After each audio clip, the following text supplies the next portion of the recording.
Assalamualaikum warahmatullahi wabarakatuh.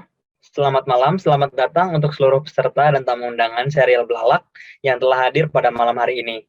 Jumpa lagi di serial diskusi Belalak ke-20 dengan judul Arsitektur Jengki, sebuah diskusi yang digagas oleh Bapak Susilo Kusdiwango, dosen jurusan Arsitektur Fakultas Teknik Universitas Brawijaya. Konsep diskusi Belalak ini adalah falsifikasi dengan mencari angsa hitam, sesuatu yang jarang ditemukan, membongkar, dan atau bahkan bisa membalikkan arus mainstream, sehingga diharapkan dapat menyediakan akses informasi yang terjangkau dan membelalakan mata pengetahuan wawasan kita. Sebuah cara pandang menyingkap kebenaran yang belum terlihat, karena yang tak terlihat itu sedang menyiapkan kemunculan dirinya sebagai peristiwa konteks sejarah. Paradigma ini tentunya akan menggoyangkan zona nyaman kita. Diskusi Belalak diselenggarakan secara terpumpun, renyah, dan cair. Teks dan konteks sangat membangun jalan diskusi.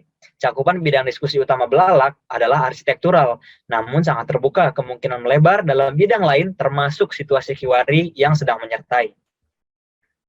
Puji syukur kita panjatkan kepada Tuhan Yang Maha Esa karena berkat rahmat-Nya kita diberi kesempatan untuk menimba ilmu bersama-sama dari diskusi pada malam ini. Meskipun dilaksanakan secara virtual, saya harap tidak menghalangi semangat kita semua untuk menimba ilmu. Saya Azizi Nasution sebagai MC sekaligus host yang akan memandu acara kita pada malam hari ini. Hari ini kita akan bahas sebuah gaya arsitektur Indonesia yang khas, yaitu arsitektur jengki, ditemani dengan pemateri kita yang luar biasa, Prof. Toto Rusmanto, Guru Besar Arsitektur Fakultas Teknik Undip.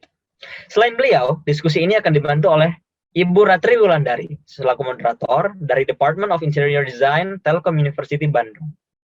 Untuk mempersingkat waktu, akan saya bacakan susunan rangkaian acara pada malam hari ini. Yang pertama adalah pembukaan dan menyanyikan lagu Indonesia Raya. Yang kedua adalah pembacaan simpul-simpul Belalak sebelumnya, yaitu Belalak 19. Kemudian, acara akan dialihkan kepada moderator untuk memberikan salam pembuka dan pembacaan biodata pemandu. Kemudian akan ada materi yang akan dipandu oleh pemateri kita. Selanjutnya, ada pembacaan simpul-simpul Belalak 20.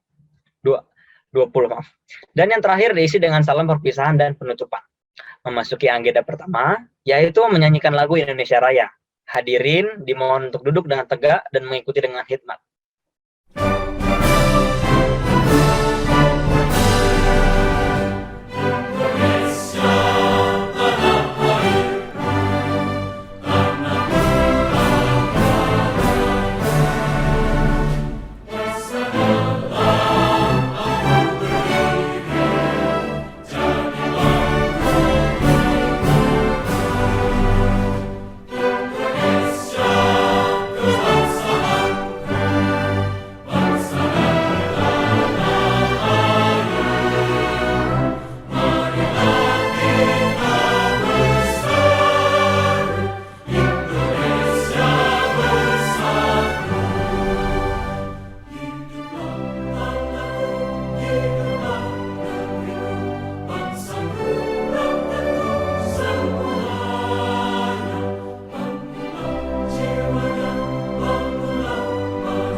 kasih. Selanjutnya akan saya bacakan simpul-simpul dari belalak sebelumnya. Belalak ke-19, telusur jejak Keraton Demak. Yang pertama, Keraton Demak merupakan titik nol perkembangan Islam di tanah Jawa pada khususnya. Demak dipilih sebagai pusat kerajaan dengan legitimasi budaya melalui konsep kosmologi, yaitu migrasi. Kedua, Kerajaan Demak sangat berjasa bagi bangsa Indonesia karena telah berhasil membawa dan mengembangkan Islam di Indonesia, khususnya di Pulau Jawa. Demak merupakan daerah rawa yang rawan banjir. Namun, pemerintah Belanda kala itu pernah mengelola Demak dengan dana yang lumayan besar, di antaranya dengan alokasi 2 kanal yang membentang utara sampai selatan, sehingga rawa dapat dikeringkan dan bahaya banjir serta kelaparan dapat diatasi. Yang keempat, dalam sebuah catatan bersejarah dapat diketahui bahwa kota Demak terletak di antara Semarang dan Jepara, serta dilalui oleh sungai yang dapat diarungi dari laut, meskipun harus dilalui oleh air pasang.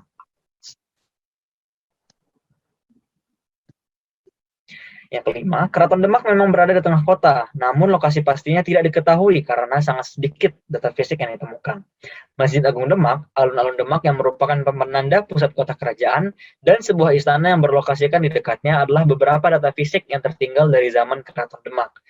Seorang filosofer pada awal abad ke-19 pernah melihat reruntuhan Keraton Demak di dekat masjid dan alun-alun sebelum dibangunnya Jalan Daendels, sehingga dispekulasikan bahwa pembangunan Jalan Daendels adalah penyebab utama hilangnya jejak Keraton Demak dan diperparah lagi oleh dibangunnya jalur rel kereta api.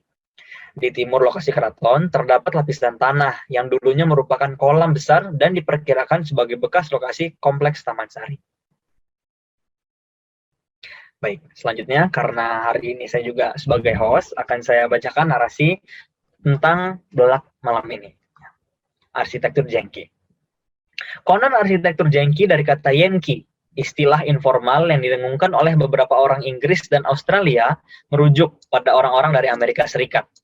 Tapi Yenki dengan cita rasa Indonesia boleh jadi dari bahasa Belanda Janke, sebuah kependekan dari yang. Jengki adalah gaya arsitektur khas yang muncul di Indonesia pada 1950-an, namun menghilang pada 1970-an. Indonesia pasca perang membiarkan dirinya bermimpi dan membentuk mimpi itu dalam beton dan semen. Mungkinkah Jengki merupakan respons terhadap pengaruh geopolitik era kemerdekaan pasca perang? Apa yang penting dari era ini adalah bahwa para arsitek atau pembangun biasanya tidak tertarik pada bangunan bergaya tradisional. Arsitek bukanlah pemain dominan dalam industri bangunan kala itu. Banyak rumah dan bangunan komersial dirancang dan dibangun oleh pemborong atau kontraktor dan tukang atau pekerja yang terlatih untuk menangani bahan baru seperti beton mentah. Jika pengaruh arsitektur tahun 1950-an sulit ditakar secara gaya, maka Jengki dapat diidentifikasi dengan mendeskripsikan fitur-fiturnya seperti atap dan fasad asimetris, bentuk pintu dan jendela yang lucu, kanopi yang miring, ornamen yang kuat, beton brut, serta material yang melawan gravitasi. Arsitektur Jengki berperan sebagai alat untuk merumuskan kembali, menaturalisasi, dan mempertarungkan hubungan sosial dalam bidang produksi budaya. Mengutip Kusno 2018, bagaimana arsitektur Jengki dapat dipahami secara lebih kompleks dalam relasi historis spesifik modernitas pada 1950-an dan juga sesudahnya, bersama Profesor Toto Rusmanto dari Arsitektur Universitas Diponegoro, Semarang, yang akan dipandu oleh Ibu Ratri Wulandari dari Desain Interior Universitas Telkom Bandung. Kita akan diajak mendiskusikan Jengki di Indonesia hanya di serial Belalak 20 kali ini. Selanjutnya akan saya kenalkan moderator dan akan saya bacakan CV-nya. Ya, jadi moderator kita malam ini adalah Ibu Ratri Wulandari, yaitu dosen di Prodi Desain Interior Fakultas Industri Kreatif Universitas Telkom. Ya, pendidikannya beliau pernah menempuh pendidikan di Sarjana Arsitektur ITB, kemudian Master Cultural Landscape Program, beasiswa Erasmus Mundus di Universitas Jean Monnet Saint-Étienne di Prancis, kemudian Universitas Federico il Napoli Italia, dan Universitas Stuttgart, Jerman. Aktivitas dan organisasi beliau adalah anggota tim ahli cagar budaya Kabupaten Purwakarta, Sekretaris E-Commerce Indonesia, pengurus Bandung Heritage, kemudian reviewer World Monuments Watch Nomination Dossier, World Monument Fund, dan reviewer World Heritage Nomination Dossier. Penelitian terkait arsitektur Jengki pada tahun 2013 dan 2015. 2013 menggunakan inventarisasi dan 2015 merupakan dalam bentuk paper ilmiah. Selanjutnya akan saya panggilkan kepada moderator kita malam ini untuk memandu jalannya dialog ya pada malam ini tentang arsitektur Jengki. Kepada Ibu Ratri Wulandari, saya persilahkan. Terima kasih Mas Aji atas pembukanya. Assalamualaikum warahmatullahi wabarakatuh. Bapak Ibu yang saya hormati, selamat malam. Malam hari ini kita berjumpa kembali di acara Belalak 20 dengan tema arsitektur jengki bersama saya sebagai moderator dan juga Profesor Toto Rusmanto sebagai narasumber kita. Tadi sudah disampaikan tentang narasi tentang arsitektur jengki. Mungkin saya menambahkan sedikit ya bahwa arsitektur jengki ini yang tadi populer tahun 50-60 dengan rentang waktu yang cukup singkat ya, tapi cukup mewarnai hasanah arsitektur Indonesia dengan cara yang cukup unik dan signifikan sebetulnya. Nah, karena ekspresi visualnya inilah juga mungkin tadi sudah disampaikan Mas Aji juga, dia kemudian dikaitkan dengan kondisi sosial politik, kemudian peran para anemer, ya. Kemudian juga ada analogi semangat kebebasan di situ. Kebebasan karena kita bebas dari penjajahan, mungkin seperti itu. Karena era 50-an itu pasca kemerdekaan sebetulnya. Nah, sebagai bagian dari sejarah arsitektur Indonesia ini, agak sayangnya nih perhatian terhadap arsitektur ini belum banyak dibandingkan dengan arsitektur yang lain, misalnya arsitektur vernakular, tradisional, ataupun bahkan arsitektur kolonial. Nah, maka mungkin malam ini saya tidak akan berlama-lama, kita akan mendapatkan banyak informasi yang sangat berharga dari narasumber kita, Prof. Toto. Mungkin sebelumnya saya bacakan dulu profil beliau, boleh dibantu. Profesor Insinyur Toto Rusmanto, Master Engineering, ini beliau adalah lulusan dari jurusan Arsitektur Undip tahun 1979 dengan predikat cum laude. Wah, ini saya belum lahir malah nih, Pak. Kemudian beliau menempuh pendidikannya di Toyohashi University of Technology tahun 1988. Beliau juga menjadi lulusan terbaik program master mahasiswa teladan Undip tahun 76 dan tahun 78. Beliau meraih 65 penghargaan, diantaranya Upaniasa Bakti, Upa Pradana di bidang pengembangan arsitektur di Jawa Tengah dari pemerintah Provinsi Jawa Tengah tahun 1992. Kemudian antara tahun 1990 hingga tahun 2016, beliau pernah menjabat sebagai Kaprodi Arsitektur Universitas Untag, ya. Kemudian Kaprodi jurusan Arsitektur Undip, Kaprodi S2 MTA Undip. Beliau mengerjakan dokumentasi bangunan arsitektur jengki di Jawa Tengah. Ini bersama mahasiswa arsitektur Unika Sugia Pranata tahun 91. Kemudian beliau juga mendokumentasikan bangunan arsitektur jengki di Semarang bersama mahasiswa arsitektur Undip tahun 92. Studi fasad bangunan jengki di Semarang beliau lakukan juga dalam rangka pelestarian dan eksplorasi tahun 2021. Jadi masih sangat baru yang ini. Beliau pernah menjadi Ketua Tim Ahli Bangunan Gedung Semarang dan sekarang menjadi Ketua Tim Ahli Cagar Budaya Jawa Tengah. Beliau juga pernah menjadi anggota Dewan Kehormatan IAI Nasional. Baik, tanpa menunda lagi karena kita sudah pukul 19.15, kepada Prof. Toto dipersilakan untuk memaparkan materinya. Prof, silakan Pak Toto. Ya, terima kasih Bu Ratri. Kok bergaung ya? Sebelumnya saya minta maaf tidak bisa tampil dengan rambut jengki karena harus menunggu 5 bulan agar rambutnya panjang dan menunggu pesanan pomadenya. Juga tidak bisa duduk di kursi-kursi jengki yang secara tidak sengaja tidak tertampilkan di slide karena terisi foto dari The Beatles in Action. Berbeda dengan Yangki dalam bahasa Jepang yang artinya berandal dan Yan atau Yangke dalam bahasa Belanda, kata jengki paling dekat adalah dari kata Yankee, Yankee, julukan bagi orang bermukim di sebelah timur New England di USA, terutama orang-orang yang terlibat perang sipil pada tahun 1861 sampai 1865. Jadi apakah pengaruh jengki mulai tahun 1865? Tentu saja tidak.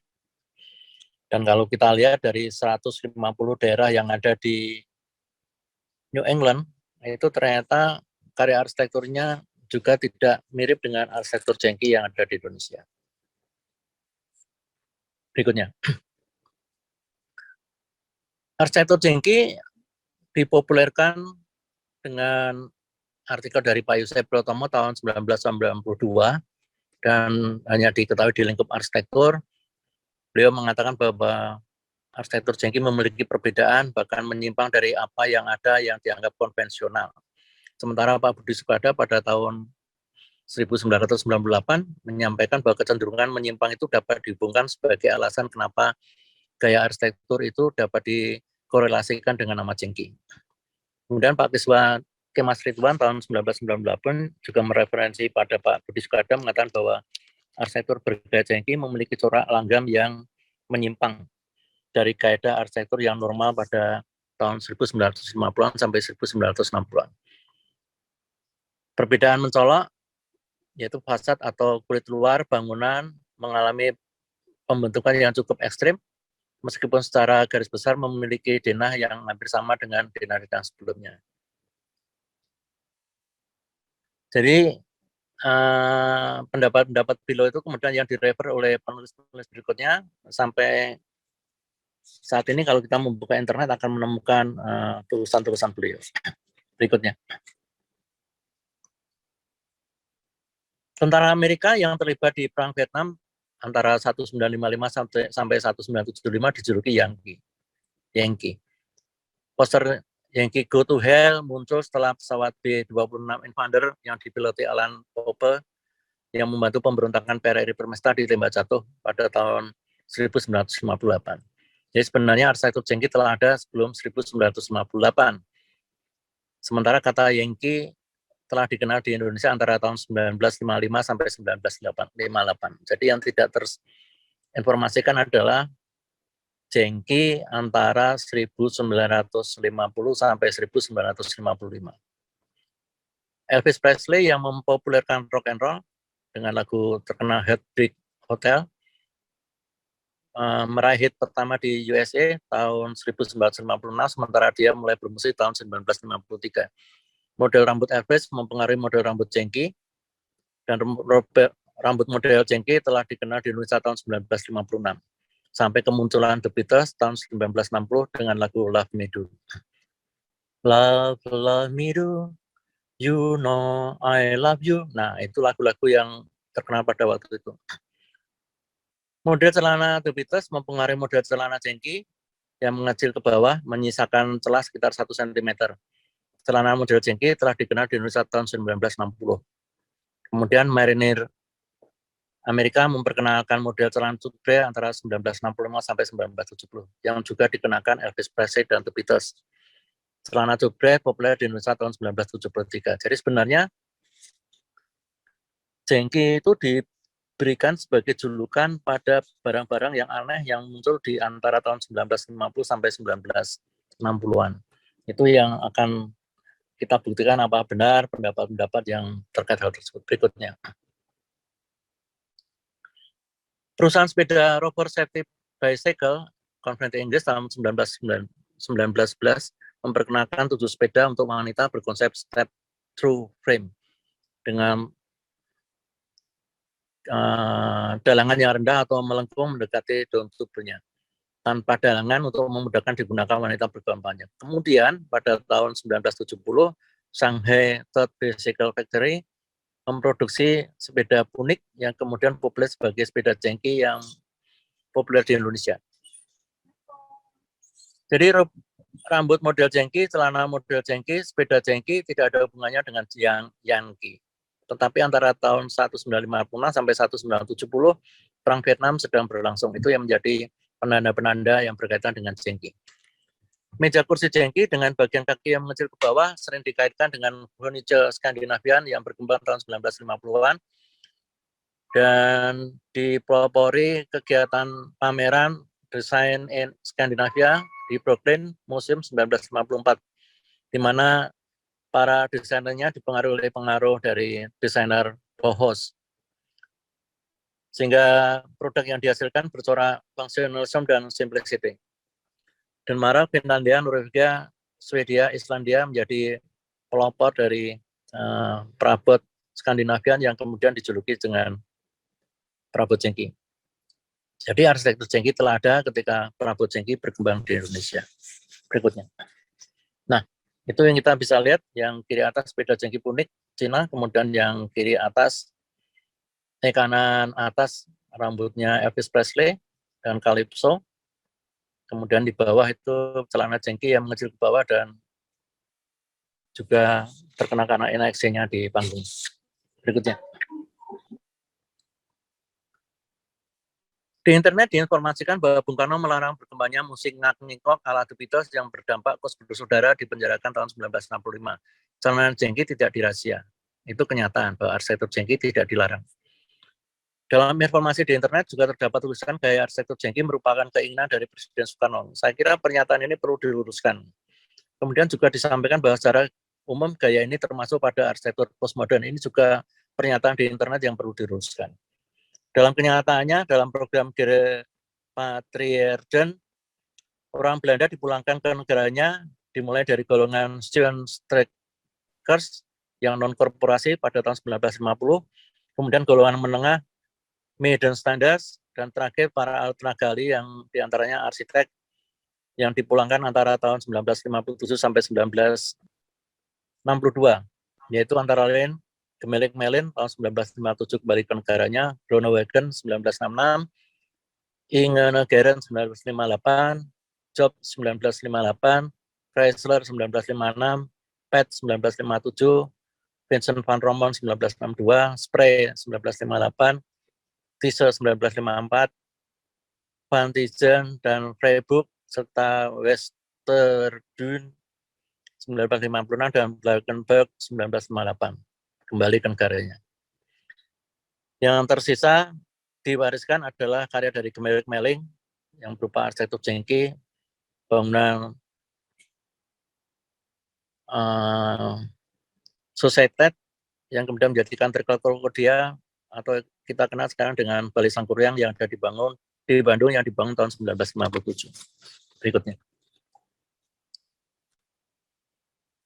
Lokakarya Nasional Pengajaran Sejarah Arsitektur yang dipelopori oleh LSI yang berlangsung pada 1997 itu bertopik arsitektur jengki. Ini yang tidak masuk di internet. Dan di situ diperoleh kenyataan bahwa ada arsitek-arsitek jengki yang berbasis pendidikan formal seperti Wei Kang Yang yang berarsitektur jengki karena dipengaruhi oleh arsitektur Frank Lloyd Wright ketika studi di Amerika.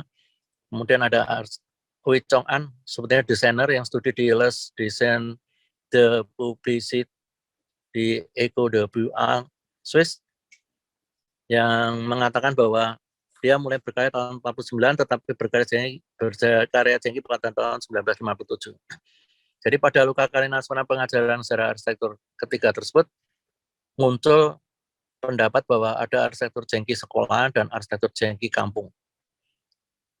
Ini yang kemudian di dalam internet kemudian muncul pendapat bahwa Yosef Priyotomo mengatakan adanya arsitektur jengki yang berbasis pada upaya membebaskan diri dan berbeda dari yang lain, sementara Pak Budi Sekada menyatakan bahwa ada arsitektur jengki yang berbasis pada pendidikan formal. Ini yang akan kita lihat lagi berikutnya. Jadi kalau kita simak, maka arsitektur jengki sekolahan dan arsitektur jengki kampungan akan menunjukkan bahwa arsitektur jengki sekolahan didesain oleh arsitek seperti Job Spray, Gemelik Meling, Wei Kang Yang, Hui Chong An. Sementara arsitektur jengki kampungan didesain oleh perancang anonim diperkirakan lulusan STM Bangunan atau Ambach School yang pernah bekerja pada ahli bangunan Belanda. Arsitektur jengki sekolahan ada yang berdinding miring seperti kayak Job Spray, penggunaan konstruksi beton, sementara pada arsitektur jengki kampungan tidak ada yang berdinding miring, yang dinding konstruksinya menggunakan konstruksi bata tapi tidak menggunakan konstruksi beton. Pada arsitektur jengki sekolahan, lubang ventilasi beton didesain. Pada arsitektur jengki kampungan, lubang ventilasi beton menggunakan base kecil beton yang direkayasa, yang kelihatannya mengembangkan dari penggunaan pada karya-karya arsitektur jengki sekolahan. Pada arsitektur jengki sekolahan, level beton ala folded plate juga muncul, kemudian ada atap plat beton yang disangga pilar, sementara pada arsitektur jengki kampungan, level beton datar menjorok pendek dengan atap piak pada teras depan disangga dengan pilar berbentuk V. Arsitektur jengki sekolahan kebanyakan bertingkat, arsitektur jengki kampungan cenderung tidak bertingkat. Arsitektur jengki sekolahan ada yang dipengaruhi arsitek terkenal seperti Wei Kang yang dipengaruhi Frank Lloyd Wright, sementara arsitektur jengki kampungan merupakan eksplorasi dari bangunan Jawa Panggang P dengan prinsip dasar pembebasan terhadap produk arsitektur masa penjajah atau masa Hindia Belanda. Berikutnya.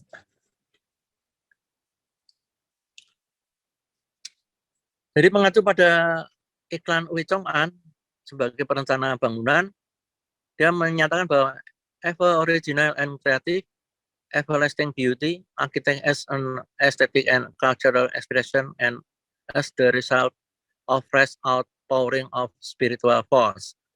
Jadi arsitek harus tidak dibenarkan melakukan peniruan atau pencurian ide orang lain. Dia mengatakan bahwa sejak tahun 1961 karyanya adalah karya yang bentuk terbaru, bukan model ajaran, bukan model kebayoran, but our own source of original design.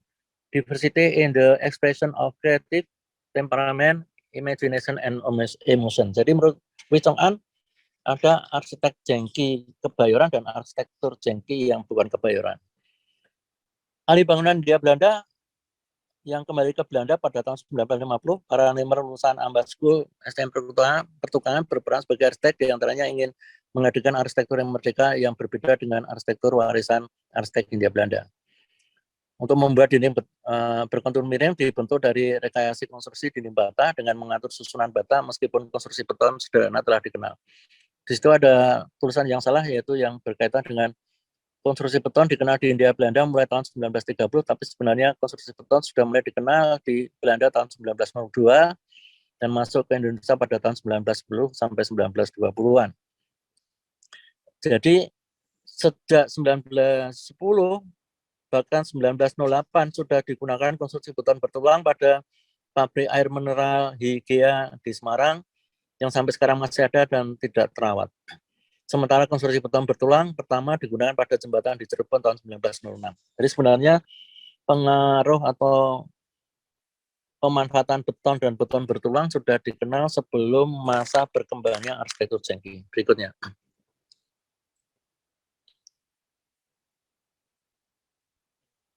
Arsitektur yang beda dari arsitektur sebelumnya. Arsitektur yang berbeda dari arsitektur sebelumnya adalah prinsip arsitektur modern. Pengetahuan tentang arsitektur mulai dipraktikkan setelah lulusan pertama pendidikan arsitektur di Bandung yang menghasilkan 18 arsitek yang lulus pada tahun 1958 dan 1959. Tapi dalam kenyataannya lulusan-lulusan tersebut seperti Siddhartha di Undip tahun 1962 mendirikan jurusan arsitektur Undip, Parmono Atmadi yang mendirikan UGM tahun 1962 dan lain-lain, tidak mengajarkan arsitektur jengki. Fenomena perkembangan arsitektur yang sedang berlangsung di Indonesia pada masa itu, mungkin karena dianggap kampungan tadi, berbeda dari arsitektur Frank Lloyd Wright dan Le Corbusier yang diperkenalkan ke mahasiswanya. Arsitektur jengki kemudian merambah ke villa, area peristirahatan seperti Kopeng, Batu, Tawangmangu, juga ke bangunan-bangunan non-hunian, dan bentuk atapnya semakin bervariasi, tidak lagi mengeksplorasi atap gardu jaga. Konstruksi beton bertulang berimpak ke pengadaan pelipit bidang jendela, ke pilar model V, label bergaya folded, dan atap undulating. Berikutnya. Arsitektur yang dijengkikan.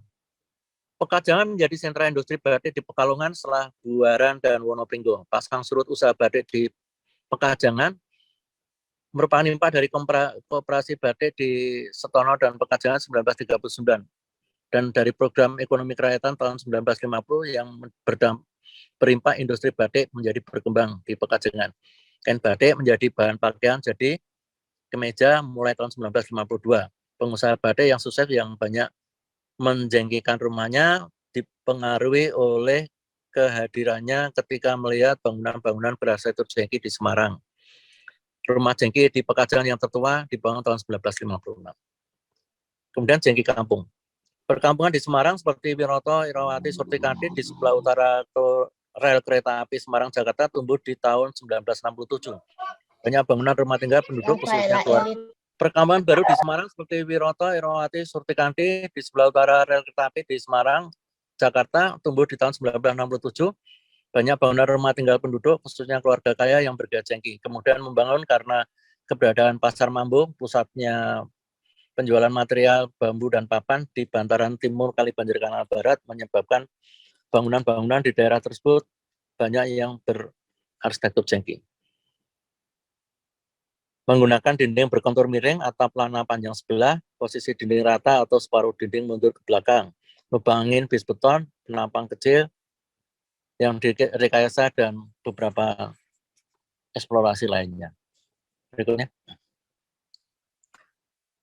Nah, karya-karya jengki seperti ini apakah termasuk jengki kampung? Ini yang jadi pertanyaan. Karena yang pertama itu kiri atas adalah rumah jengki yang ada di Jalan Progo yang memiliki hiasan di bagian gavelnya, yang dindingnya maju separuh ke depan, kemudian yang di kanan atas di kemudian dalam 43 itu dindingnya yang maju ke depan memiliki kontur yang miring, atapnya cenderung plana, kemudian yang di kiri bawah itu perumahan dinas di Asrama Yonif 400 Bandeng Redes, Jalan Setiabudi Semarang, yang sekarang sudah mendapatkan tambahan bangunan beratap plana di depannya, dan yang keempat itu di Jalan Singosari 17 Semarang. Jadi bentuk-bentuk seperti ini sebenarnya yang tidak dibicarakan atau tidak disinggung oleh misalnya Torik Khalil. Karena yang lebih banyak dibicarakan Torik Khalil adalah bangunan-bangunan jengki yang bergaya kebayoran. Berikutnya.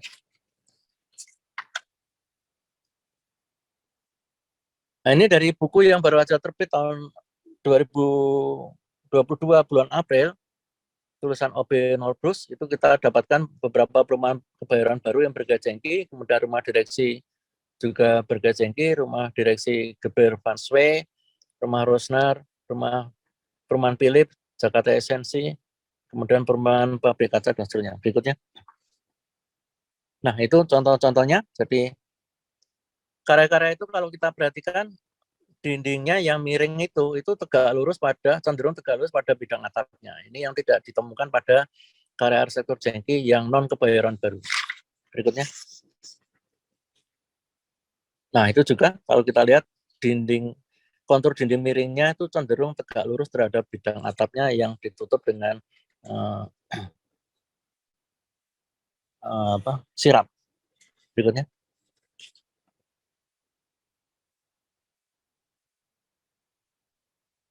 Dari buku OB Norbrus disebutkan bahwa beberapa arsitek muda mendapat inspirasi dari Amerika. Ini yang sebetulnya akan saya tentang karena menurut saya tidak seperti itu yang terjadi. Dia mencontohkan Gerbom itu bekerja sebagai asisten dosen dari dosen Van Dike di ITB, juga ada Henk Rubers yang berkarya jengki, dan disebutkan bahwa arsitektur jengki bentuk geometris yang tegas dan plastik, bagian atas bangunan yang melayang, penopang atap yang lebar, sambungan atap yang menjulang, ditutup dengan genteng, jendela yang kecil, kusen beton yang menonjol, penggunaan kaca, baja aluminium, dan bahan imitasi, motif-motif cetakan, pinggiran lantai dari batu kali tiruan, batu lempengan, dan warna primer. Itu yang dinyatakan oleh OB Norbrus yang baru terbit. Berikutnya, kita menemukan bahwa dari perumahan di Kebayoran Baru, kita temukan seperti itu. Jadi kenyataannya bidang atapnya dengan dinding yang miring itu 90 derajat tegak lurus. Jadi ini berbeda dengan apa yang terjadi atau ditemukan pada karya arsitektur jengki yang lain. Berikutnya. Kenyataannya setelah mendesain perumahan karyawan Batas Petroleum Maskapai 1952, Job and Spray mendesain kantor Gebo Bayer Hooks Indonesia di Jakarta 1958 dan kantor Gebo Indonesia Volksbank di Medan 1958. Tidak berarsitektur jengki. Artinya Job and Spray tidak konsisten menerapkan arsitektur jengki pada karya-karyanya. Meskipun pada karya Job and Spray pada tahun 1921, gejala menggunakan elemen miring sudah ditemukan. Berarti dapat diduga arsitektur yang diterapkan pada perumahan karyawan Batas Petroleum Maskapai di Kebayoran Baru adalah desain khusus atau pesanan. BPM adalah anak perusahaan Royal Dutch Shell, perusahaan minyak antar negara yang berpusat di Houston, Texas. Kemudian ada yang berpendapat bahwa arsitektur jengki dipengaruhi gaya Gogi yang berkembang di California Selatan 1945 sampai 1970. Ini baru saja muncul di internet ya. Ini yang juga akan saya coba saya tangkal dan saya buktikan bahwa arsitektur Gogi tidak berpengaruh pada arsitektur jengki. Berikutnya. Nah, kalau kita lihat logo batas BPM itu akan terlihat crown itu kemudian kalau diambil konturnya seperti kanan atas dan kalau dirubah, dieksplorasi menjadi kanan bawah dan hasilnya adalah kiri bawah. Jadi menurut saya arsitektur bangunan perumahan BPN di Kebayoran Baru itu bukan dipengaruhi oleh gogi dari arsitektur yang berkembang di Amerika, tetapi dikembangkan dari simbol BPM yang dijadikan ide dasar untuk membuat fasad samping dari bangunan yang didesain tersebut. Berikutnya. Kalau kita lihat arsitektur gogi, maka arsitektur gogi ditandai satu penggunaan bentuk geometris yang sangat luas dengan sudut tajam dan lengkungan yang menyeluruh atau luas. Dua, bentukan seperti bumerang yang diterapkan pada pilar atap papan nama. Tiga, imajinasi tentang ledakan bintang yang diterapkan pada penanda atau sign dan fasad bangunan. Empat, atap cantilever yang menjorok sangat panjang dengan garis kontur atap mengesankan atap tanpa beban. 5. Referensi pada citra zaman ruang angkasa yang diwujudkan dengan bentukan roket hingga benda terbang atau flying saucer, piring terbang, dan lain-lain. 6. Menggunakan material campuran termasuk kaca, baja, dan beton dengan batuan alami yang mentah berukuran besar. Diinformasikan di internet bahwa arsitektur Jengki mendapat pengaruh dari mid-century modern architecture di Wikipedia 2020 dan 2019. Juga dipengaruhi oleh gogi architecture. Ini yang akan saya tangkal bahwa pernyataan tersebut sebenarnya tidak tepat. Berikutnya. Itu contoh-contoh karya arsitektur gogi. Kalau kita lihat, karya arsitektur gogi sangat berbeda dengan karya arsitektur Jengki. Meskipun dia menggunakan bentukan-bentukan yang miring dan ekstrem, tetapi kenyataannya berbeda. Itu ada Pans Coffee Shop dan lain-lain. Berikutnya. Juga Bob Bixby, kemudian juga yang terakhir Paris Laundry and Dry Cleaning diponis 1957. Meskipun miring tapi berbeda dengan Jengki yang ada di Indonesia. Berikutnya. Bahkan berbeda dengan CWL Terminal dari Hero Sarina yang sangat terkenal. Juga dengan Little Hexagonal Frame dari Jacobson House di Los Angeles. Jadi sebenarnya kalau kita cermati karya arsitektur Jengki berbeda dengan karya arsitektur gogi, sehingga pernyataan yang ada di internet itu menurut saya perlu diluruskan. Berikutnya. Nah, dari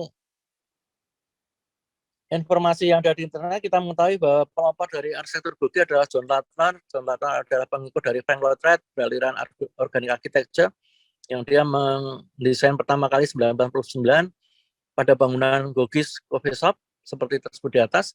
Kalau kita lihat sudah ada bidang-bidang yang berkontur miring, tapi belum sepenuhnya. Berikutnya.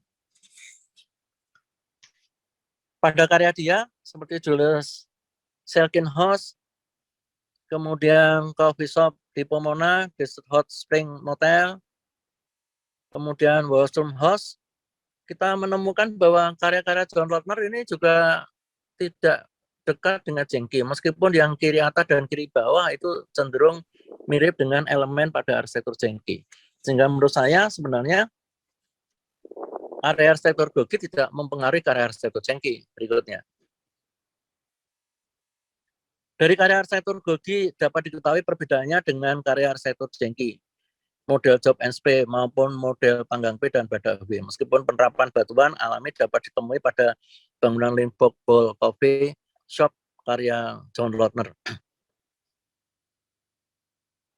Jadi job and spray sudah sangat lama berkarya di Indonesia. Karya arsitekturnya di Surabaya menerapkan unsur-unsur miring pada rancangannya. Diinformasikan bahwa arsitektur Jengki gogi dipengaruhi oleh arsitektur streamline modern. Berikutnya.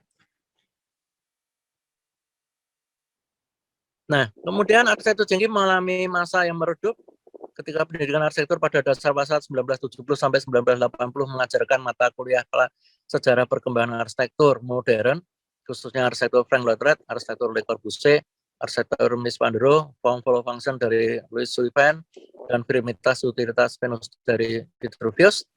Untuk mata kuliah perancangan arsitektur yang menekankan pada fungsionalitas dan kejujuran desain. Dan hal ini menyebabkan arsitektur Jengki yang merupakan arsitektur modern Indonesia semakin tidak dikenal. Perkembangan arsitektur postmodern yang menghargai potensi lokal di Eropa dan Amerika sejak 1960 baru dikenal di Indonesia pada tahun 1980. Arsitektur jengki yang ada di setiap kota sudah terlupakan, tergantikan arsitektur neoklasik Spanyolan, arsitektur country, arsitektur tropis berjati diri, berbasis regionalisme, arsitektur minimalis, dan arsitektur dekonstruksi. Kontur miring pada kolom dan dinding pada arsitektur jengki disikapi dengan elemen estetis dekoratif pada arsitektur neo-jengki yang muncul pada tahun 1990. Berikutnya. Kita akan menunjukkan bahwa elemen struktur berkontur miring itu sudah dikenal jauh, mulai juga pada masa arsitektur jengki berkembang yang dilakukan oleh arsitek-arsitek terkenal yang merancang bangunan-bangunannya seperti Interbo Apartment House karya Oscar Niemeyer, Unit de Habitation karya Le Corbusier, Julia Kubitschek School Group karya Oscar Niemeyer, Hotel Tujiko juga karya Oscar Niemeyer, Johnson Beck Headquarter Wisconsin karya Frank Lloyd Wright, juga Common House Falling Water sudah menggunakan elemen yang miring. Berikutnya. Nah, itu contoh-contohnya. Kelihatan bahwa elemen bangunannya sudah menggunakan unsur-unsur miring pada tahun yang sama. Jadi kira-kira pada tahun 1950 sampai 1960 memang ada kecenderungan arsitek-arsitek maupun yang berpendidikan formal maupun yang tidak formal itu menggunakan atau menerapkan elemen-elemen miring pada bangunannya yang dia desain. Berikutnya. Itu juga menggunakan unsur miring pada falling water yang kiri bawah itu akan ditampakkan elemen berkontur miringnya di kanan bawah seperti itu yang menghubungkan antara bangunan dengan batu alami yang ada di lingkungan tersebut. Berikutnya. Elemen berstruktur konstruksi miring juga sudah dikenal pada masa Hindia Belanda, misalnya di Gereja Posarang yang menggunakan konstruksi bentuk A sebagai elemen penstabil tegangan dan kekuatan tekanan dari konstruksi atap kubahnya. Kemudian Balai Kota Cirebon 1927, kemudian Boring Agen Javas Bank di Darmo Surabaya 1921, bangunan sayap Stasiun Tawang 1914, HPS AMS Malang 1931. Sebetulnya unsur miring itu sudah dikenal jauh sebelum arsitektur jengki. Jadi seperti itu Balai Kota Cirebon itu ada unsur miring, penyangganya, kemudian karya Job FP kanan atas itu menurut saya itu mempengaruhi pemikiran dia untuk berkarya menggunakan kontur-kontur miring seperti yang ditampakkan pada perumahan Kebayoran Baru yang dia desain. Kemudian pada kiri bawah itu kaki struktur utama dari bangunan sayap Stasiun Tawang juga menggunakan unsur V seperti itu. Berikutnya. Pada masa Hindia Belanda juga sudah ada gerbang Yarmat Pasar Gambir 1936 karya Anton Meise, kemudian gerbang Yarmat Pasar Gambir lainnya yang diselenggarakan antara 1906 sampai 1921. Juga Colonial Tentel Sailing di Semarang ada satu bangunan yang menggunakan unsur elemen bangunan yang miring. Berikutnya. Jadi sebenarnya unsur elemen bangunan yang miring sudah dikenal lama di Indonesia sebelum arsitektur jengki. Jadi bukanlah hal yang baru bahwa arsitektur jengki mengadopsi atau mengembangkan elemen bangunan lama yang elemen bangunan sebelumnya yang sudah berkontur miring. Berikutnya. Nah itu pada Gereja Posarang ada konstruksi berbentuk A yang menggunakan konstruksi bentuk bentukan miring. Jadi saya juga tidak sependapat dengan pendapat bahwa arsitektur jengki itu dipengaruhi oleh film Cowboy, di mana Cowboy itu ketika saling akan tembak mengangkat kakinya sehingga berdampak pada kaki-kaki dari bangunan itu berunsur miring. Saya tidak sependapat dengan pendapat tersebut. Berikutnya.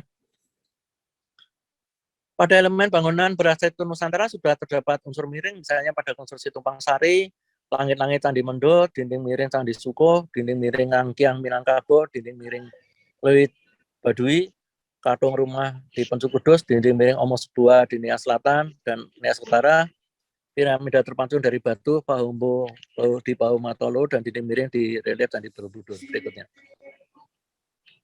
Itu contoh-contohnya tadi, bahwa sebetulnya unsur miring itu sudah dikenal pada arsitektur Nusantara kita. Berikutnya. Nah, itu pada Omo sebuah yang di kiri atas dan kanan atas, di Nias Utara dan Nias Selatan, sementara di bawah di Toraja dan di Batak. Ada unsur miring. Berikutnya.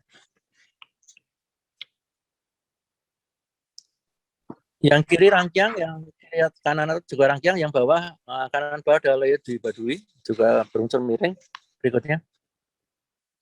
Nah, ini penerapan arsitektur jengki ternyata tidak hanya pada rumah tinggal, tetapi juga pada langgar, di Langgar Gading di kiri atas, di Pasar Kulon Surakarta, juga pada Gereja Baptis Indonesia di Bulu Semarang, kanan atas, kemudian bangunan wudhu di Masjid Undip, kiri bawah, dan sebuah makam di Surakarta, di dekat Jebres. Jadi ada makam yang juga berarsitektur jengki. Nah, kalau kita cermati dari perkembangan sebelumnya, maka kita akan menemukan bahwa pada awalnya bangunan yang ada di Indonesia itu adalah Kampung Limasan dan Tajuk, kemudian berkembang menjadi Kampung Limasan, Tajuk, dan Joglo, yang kemudian berkembang lagi menjadi Panggang P yang muncul pada tahun 1945. Jadi sebenarnya perkembangan dari arsitektur jengki itu berlangsung mulai dari munculnya Panggang P 1945 sampai 1950, tepatnya 1949. Jadi sebenarnya Panggang P itu merupakan proses kebangkitan berarsitektur dari para perencana bangunan asli Indonesia. Berikutnya. Eksplorasi bangunan jenis Panggang P, bangunan Panggang P dikenal mulai pasca 1945 yang tadi saya sampaikan. Menurut Raden Ngabe Minto Budoyo, jenis Panggang P dieksplorasi menjadi beberapa varian, diantaranya Panggang P jengki. Jadi Minto Budoyo terpengaruh antara kenyataan berkembangnya arsitektur jengki dan kenyataan adanya bangunan Jawa jenis Panggang P. Jadi kemudian dia menyebutkan ada Panggang P jenis jengki. Pada arsitektur Sunda juga ada Badak Hai, diberitakan banyak terdapat di Sukabumi, tapi kalau saya lihat di internet tidak ditemukan di Sukabumi ya. Jadi mungkin dulunya pernah ada di Sukabumi. Dan Badak Hai ini menurut saya kemudian dieksplor oleh Gemelik Meling dalam proses merancang Country Club Concordia yang kemudian menjadi Bumi Sangkuriang. Jadi Badak Hai tentu sudah ada di tahun 56 sehingga Gemelik Meling kemudian mengaplikasikannya pada rancangannya pada tahun 1957. Berikutnya.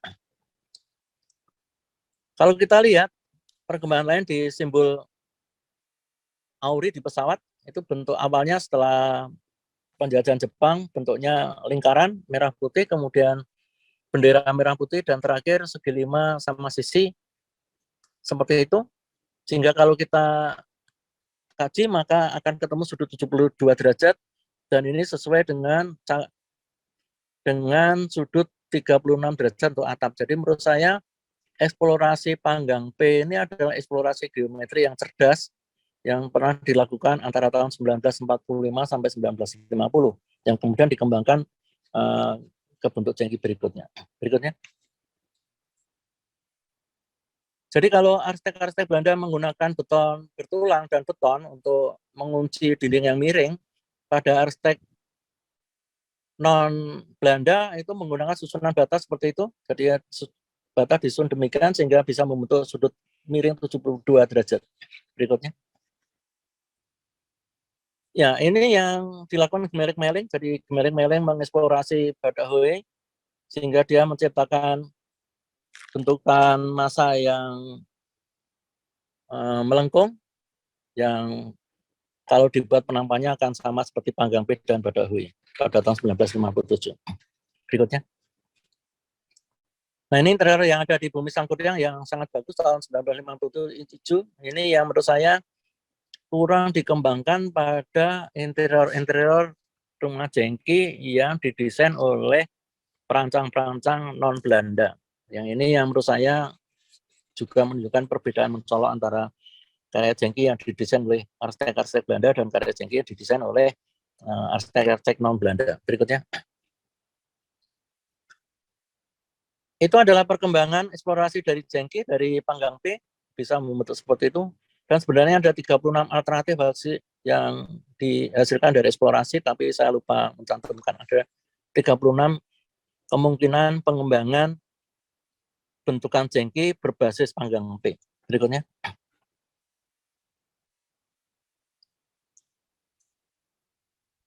Model atap jengki juga berkembang, jadi seperti itu. Nomor satu awalnya adalah penarikan bidang atap yang satu lebih tinggi dari bidang atap yang lain, kemudian yang kedua adalah bidang atap yang satu menjorok dan bidang atap lainnya juga menjorok, kemudian yang satunya bidang atapnya saling menjorok dan mencuat, meruncing, kemudian dengan arah hadap yang berbeda, dan yang kelima adalah model jengki yang dikembangkan pada kediaman Salim Marta, itu yang menggunakan atap undulating, ini yang agak berbeda. Berikutnya. Saya menyebut eksplorasi tombol pengen, jadi eksplorasi yang dilakukan untuk mencoba seakan-akan atau mendekati bangunan jengki, jadi misalnya memperpanjang atap emper samping, menambah dinding berkontur miring ke depan ataupun ke samping, menambah balkon di lantai atas dengan balustrade miring, menambah teras depan yang atapnya disanggah pilar V.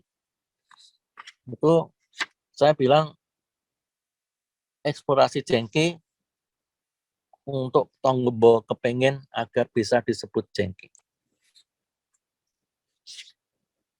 Berikutnya. Jadi pendokumentasian arsitektur jengki sudah dilakukan pada tahun 90.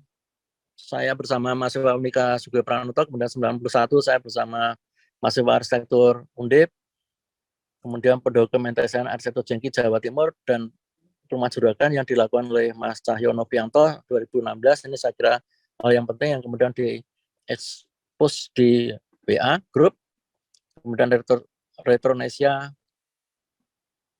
The Years of Building Then. Itu karya-karya dari arsitektur jengki. Berikutnya.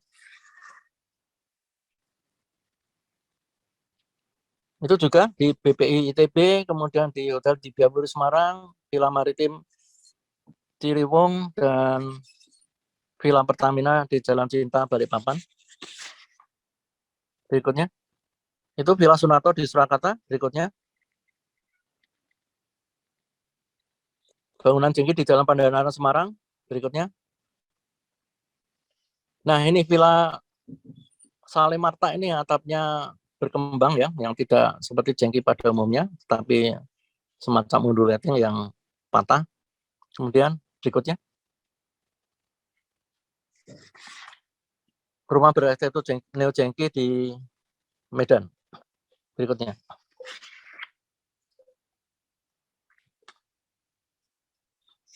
Itu gardu jaga di salah satu pos kamling di Surabaya, kemudian rumah berarsitektur neoklasik di Kesiman Denpasar, rumah jengki di Pasuruan, rumah berarsitektur neo jengki. Jadi seperti rumah berarsitektur neo jengki di Bali itu merupakan sebuah hal yang khusus karena menurut Tori Kolil di Indonesia daerah yang tidak ada arsitektur jengkinya hanya di Bali, tapi kenyataannya pada masa sekarang ada karya arsitektur neo jengki di Bali. Berikutnya adalah rumah jengki di Kauman, kemudian toko di Bambur Palu, rumah peristirahatan di Kaliurang, dan rumah juragan tebu di Gondang Legi Malang. Berikutnya. Berikutnya. Ya. Itu villa di Sarangan, rumah jengki di Magetan, rumah jengki Jalan Muga Semarang, dan rumah jengki di Kauman Lasem. Berikutnya. Yang kiri adalah Apotek Kartika yang sekarang bagian depannya sudah ditutup dengan bangunan baru, kemudian pertokoan di Palu, dan rumah dinas Rumdin TNI AU di Adi Sumarmo, Surakarta. Berikutnya. Yang kiri rumah yang cukup unik, rumah juragan tembakau di Sumenep, kemudian rumah jengki Pekalongan, dan rumah jengki di Surakarta. Berikutnya. Nah, yang kiri itu juga unik, rumah jengki di Surakarta, Hotel Amalgamasi di Kopeng, dan rumah jengki di Magelang. Berikutnya. Nah, jadi sebelum sampai ke pelestarian jengki, kita bisa menyebutkan bahwa karya arsitektur jengki produk arsitek Belanda biasanya berkontur dinding miring, tegak lurus, kemiringan bidang atap mendekati tegak lurus, bidang vertikal atap berbentuk bulat, sama sisi, beberapa bris beton berukuran kecil digunakan untuk lubang ventilasi, lantai atas berderet dengan naungan level beton yang pendek, Boundary tidak didangi level beton, jendela kaca lantai atas atap berpelipet beton berbentuk seperti U terbalik, jendela kaca berbentuk bulat berpelipet dengan penebalan di lantai bawah, daun jendela kaca membuka keluar atau ke samping, bidang ventilasi lantai bawah berada di bawah atap emper, bidang jendela kaca berbentuk persegi 4, bidang dinding batas balkon miring rebah di depan, penutup atap sirap, level penaung pintu masuk utama plat beton. Ciri tersebut jauh dibandingkan ciri-ciri yang ditemukan pada karya arsitektur Jengki produk perancang Indonesia. Yang cirinya misalnya penaung pintu masuk utama dan dinding kaca dari beton yang bentuknya seperti apa itu kayak floor plate tapi bukan floor plate. Bidang dinding depan separuh atau seluruhnya dilapisi batu hias alami. Dinding berkontur miring bersudut sekitar 72 derajat. Jendela samping berdaun ganda membuka keluar. Bidang ventilasi di atas jendela pintu bergisi besi berpola V selaras penampang levelnya. Penggunaan pilar V dari beton atau kayu untuk penyangga atap teras depan dan berdiri pada dinding rendah pembatas teras depan. Atap berbentuk dasar pelana dengan satu bidang yang menerus mencuat ke atas. Atap eksplorasi dari atap Jawa Panggang P, atap Sunda Badawi atau gardu jaga yang ataupun yang beratap pelana. Bidang antara atap Panggang P merupakan bidang ventilasi atau bidang pejal. Permukaan daun pintu bergelombang mendiagonal, langit-langit datar, teras depan menjorok ke dalam, balustrade balkon miring rebah ke depan, kisi-kisi vertikal dari besi, lubang ventilasi dari bis beton, penampang kecil direkayasa dengan dicoak. Jendela kaca jungkit berpola atap atas bawah, eksplorasi atap mundur reteng dan level beton berpenyangga. Permukaan dinding dikamprot, dinding topengan setinggi wajah depan, penutup atap genteng. Level penaung jendela dari plat beton, jendela berbidang trapesium dengan pelipet dan level beton menyesuaikan kontur pilar miring tersebut. Jadi ciri-ciri dari bangunan Jengki yang dibuat oleh perancang Indonesia jauh lebih kaya dibandingkan ciri-ciri dari elemen bangunan pada karya arsitektur Jengki, karya arsitek Belanda. Pada gambar tersebut, itu adalah pada bangunan Mikasa Nail Art, menunjukkan adanya upaya untuk mempertahankan elemen yang lama dan diupayakan untuk dilestarikan. Berikutnya.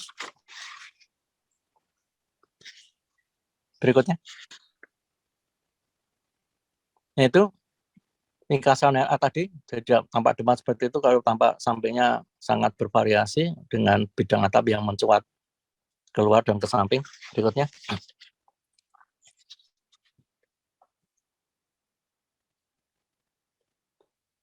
Itu rumah dari Prof. Sudiro, yang menurut Prof. Sudiro, rumah beliau adalah bangunan berarsitektur Jengki yang pertama di Semarang, yang masih terawat dengan baik. Berikutnya.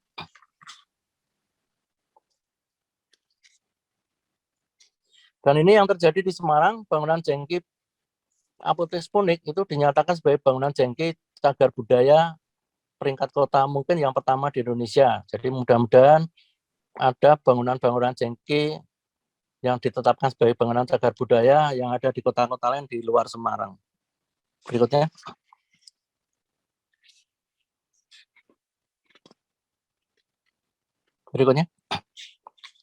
Ini alasan dari bangunan Jengki Apotek Spunik dijadikan cagar budaya karena tingkat ancamannya sangat tinggi karena di sekitarnya tumbuh bangunan-bangunan yang difungsikan untuk penjualan oleh-oleh dan seterusnya, sehingga kemungkinan akan berubahnya bangunan Apotek Spunik sangat tinggi sehingga diperlukan upaya untuk pelestariannya. Itu adalah interior dari bangunan Apotek Spunik. Masih asli. Berikutnya. Dan ini adalah upaya untuk memberi peluang bagaimana apabila sebuah bangunan Jengki fasadnya akan direkayasa, dieksplorasi. Harusnya dibuat rambu-rambu atau petunjuk agar pemilik bangunan itu bisa mengeksplorasinya dengan baik tanpa merusakkan fasad dari bangunan Jengki tersebut. Berikutnya.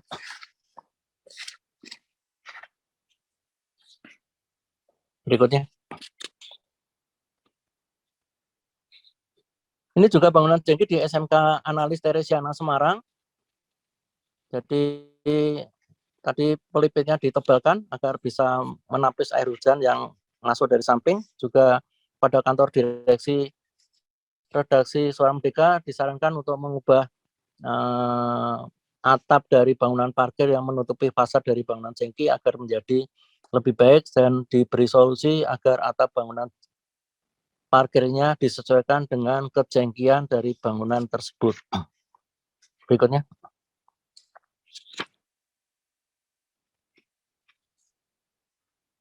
Berikutnya.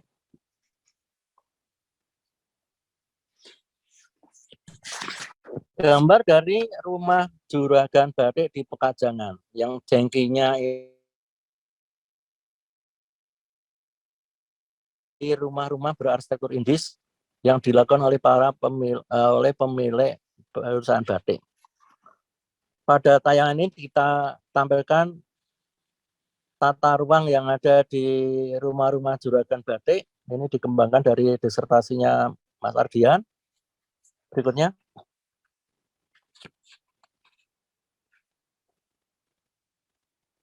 Jadi kalau kita lihat denanya tidak ada unsur kejengkiannya. Nah, ini yang menuju jengki. Kalau mendasarkan pada perumahan BPM di Kebayoran Baru, rancangan Job and Space dan dibangun Medan tahun 1952, maka proses perancangannya terjadi sekitar 1951. Umumnya diinformasikan arsitektur jengki muncul pada tahun 1950-an. Kenyataannya ditemukan rumah tempat monumen gencatan senjata pasukan PPS di bawah pimpinan Letnan Kolonel Slamet Riyadi dengan pasukan Belanda pada tahun 1949 memiliki elemen bangunan berbentuk jengki. Jadi sebenarnya arsitektur jengki itu mulainya bukan 1950, tapi mulainya 1949. Berikutnya.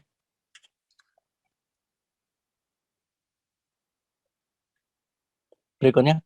Nah, itu. Jadi kalau kita lihat di kanan atas, ini sayang fotonya tidak jelas karena agak gelap. Itu sudah ada unsur jengki ya dari konstruksi rangka kayu.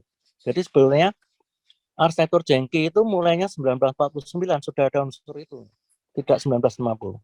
Berikutnya.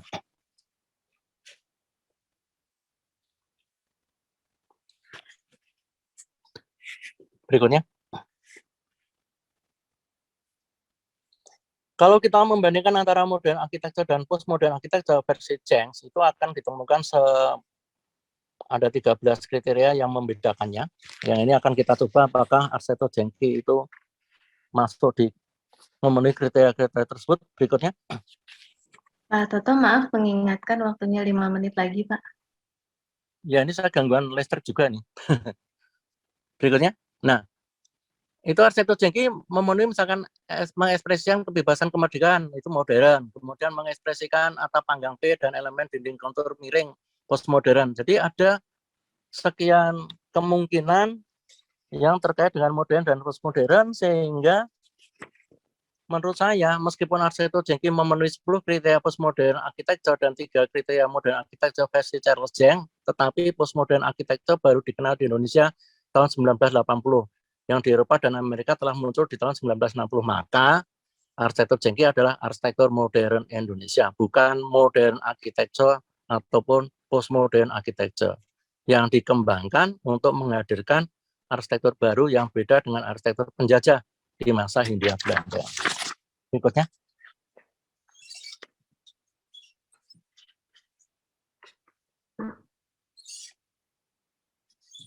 Nah, saya mencoba membuat bangunan dengan denah jengki. Kalau tadi kan semua bangunan jengki denahnya biasa. Ini bangunan dengan denah jengki miring seperti itu dengan ukuran 8 kali 16,5 meter dengan ruang hijau 30%, itu akan ditemukan seperti itu. Jadi masih memungkinkan untuk membuat bangunan jengki yang tampaknya berikutnya.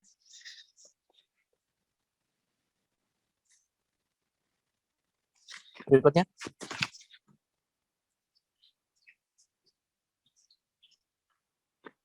Berikutnya. Nah, itu tampaknya yang dari Dina tadi. Berikutnya.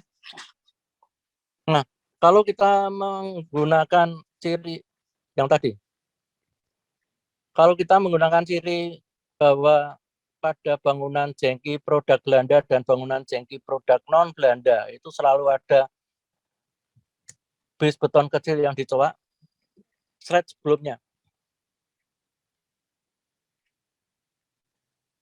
Nah, jadi sebetulnya kita bisa membuat eksplorasi jengki metafor metafisikal yang ini tidak pernah dikembangkan. Jadi bisa aja jengki yang kemudian dikembangkan terkait dengan postmodern architecture. Berikutnya. Arsitektur neo-jengki muncul tahun 1990 setelah kesadaran perlunya bidang jendela kaca untuk menapis air hujan dari samping. Jadi kebanyakan para perancang arsitektur neo-jengki tidak sadar bahwa yang dia lakukan dengan pengadaan elemen bangunan itu sebetulnya dapat dibaca sebagai eksplorasi dari arsitektur jengki yang pernah ada. Berikutnya.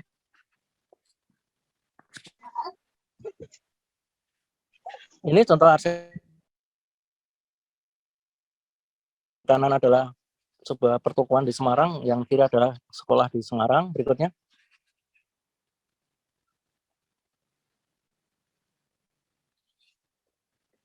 Yang kiri adalah Masjid Kampus Undip, ada unsur sirip-sirip di atasnya, kemudian yang kiri kanan atas adalah toko alat medis, dan yang di kanan bawah ada toko juga di Tembalang dekat Kampus Undip. Berikutnya.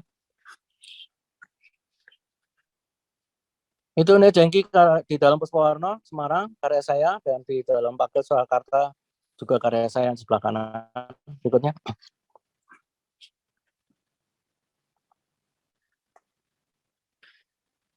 Neo-jengki restoran di Hanamasa, kita bisa lihat eksteriornya, kemudian di bagian interiornya juga kita lihat yang di kanan atas itu memperlihatkan kejengkelannya. Berikutnya.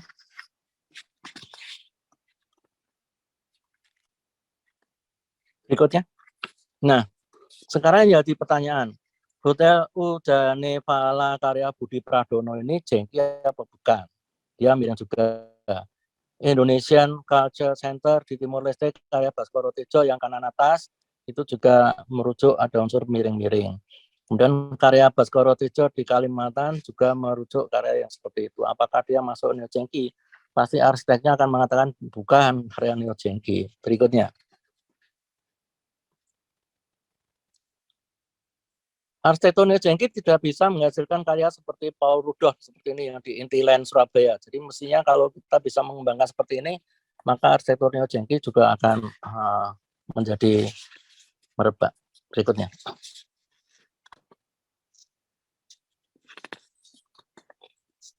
Berikutnya. Ini karya saya di Jakarta, jadi menggunakan kombinasi atap empyak yang bersilangan. Berikutnya.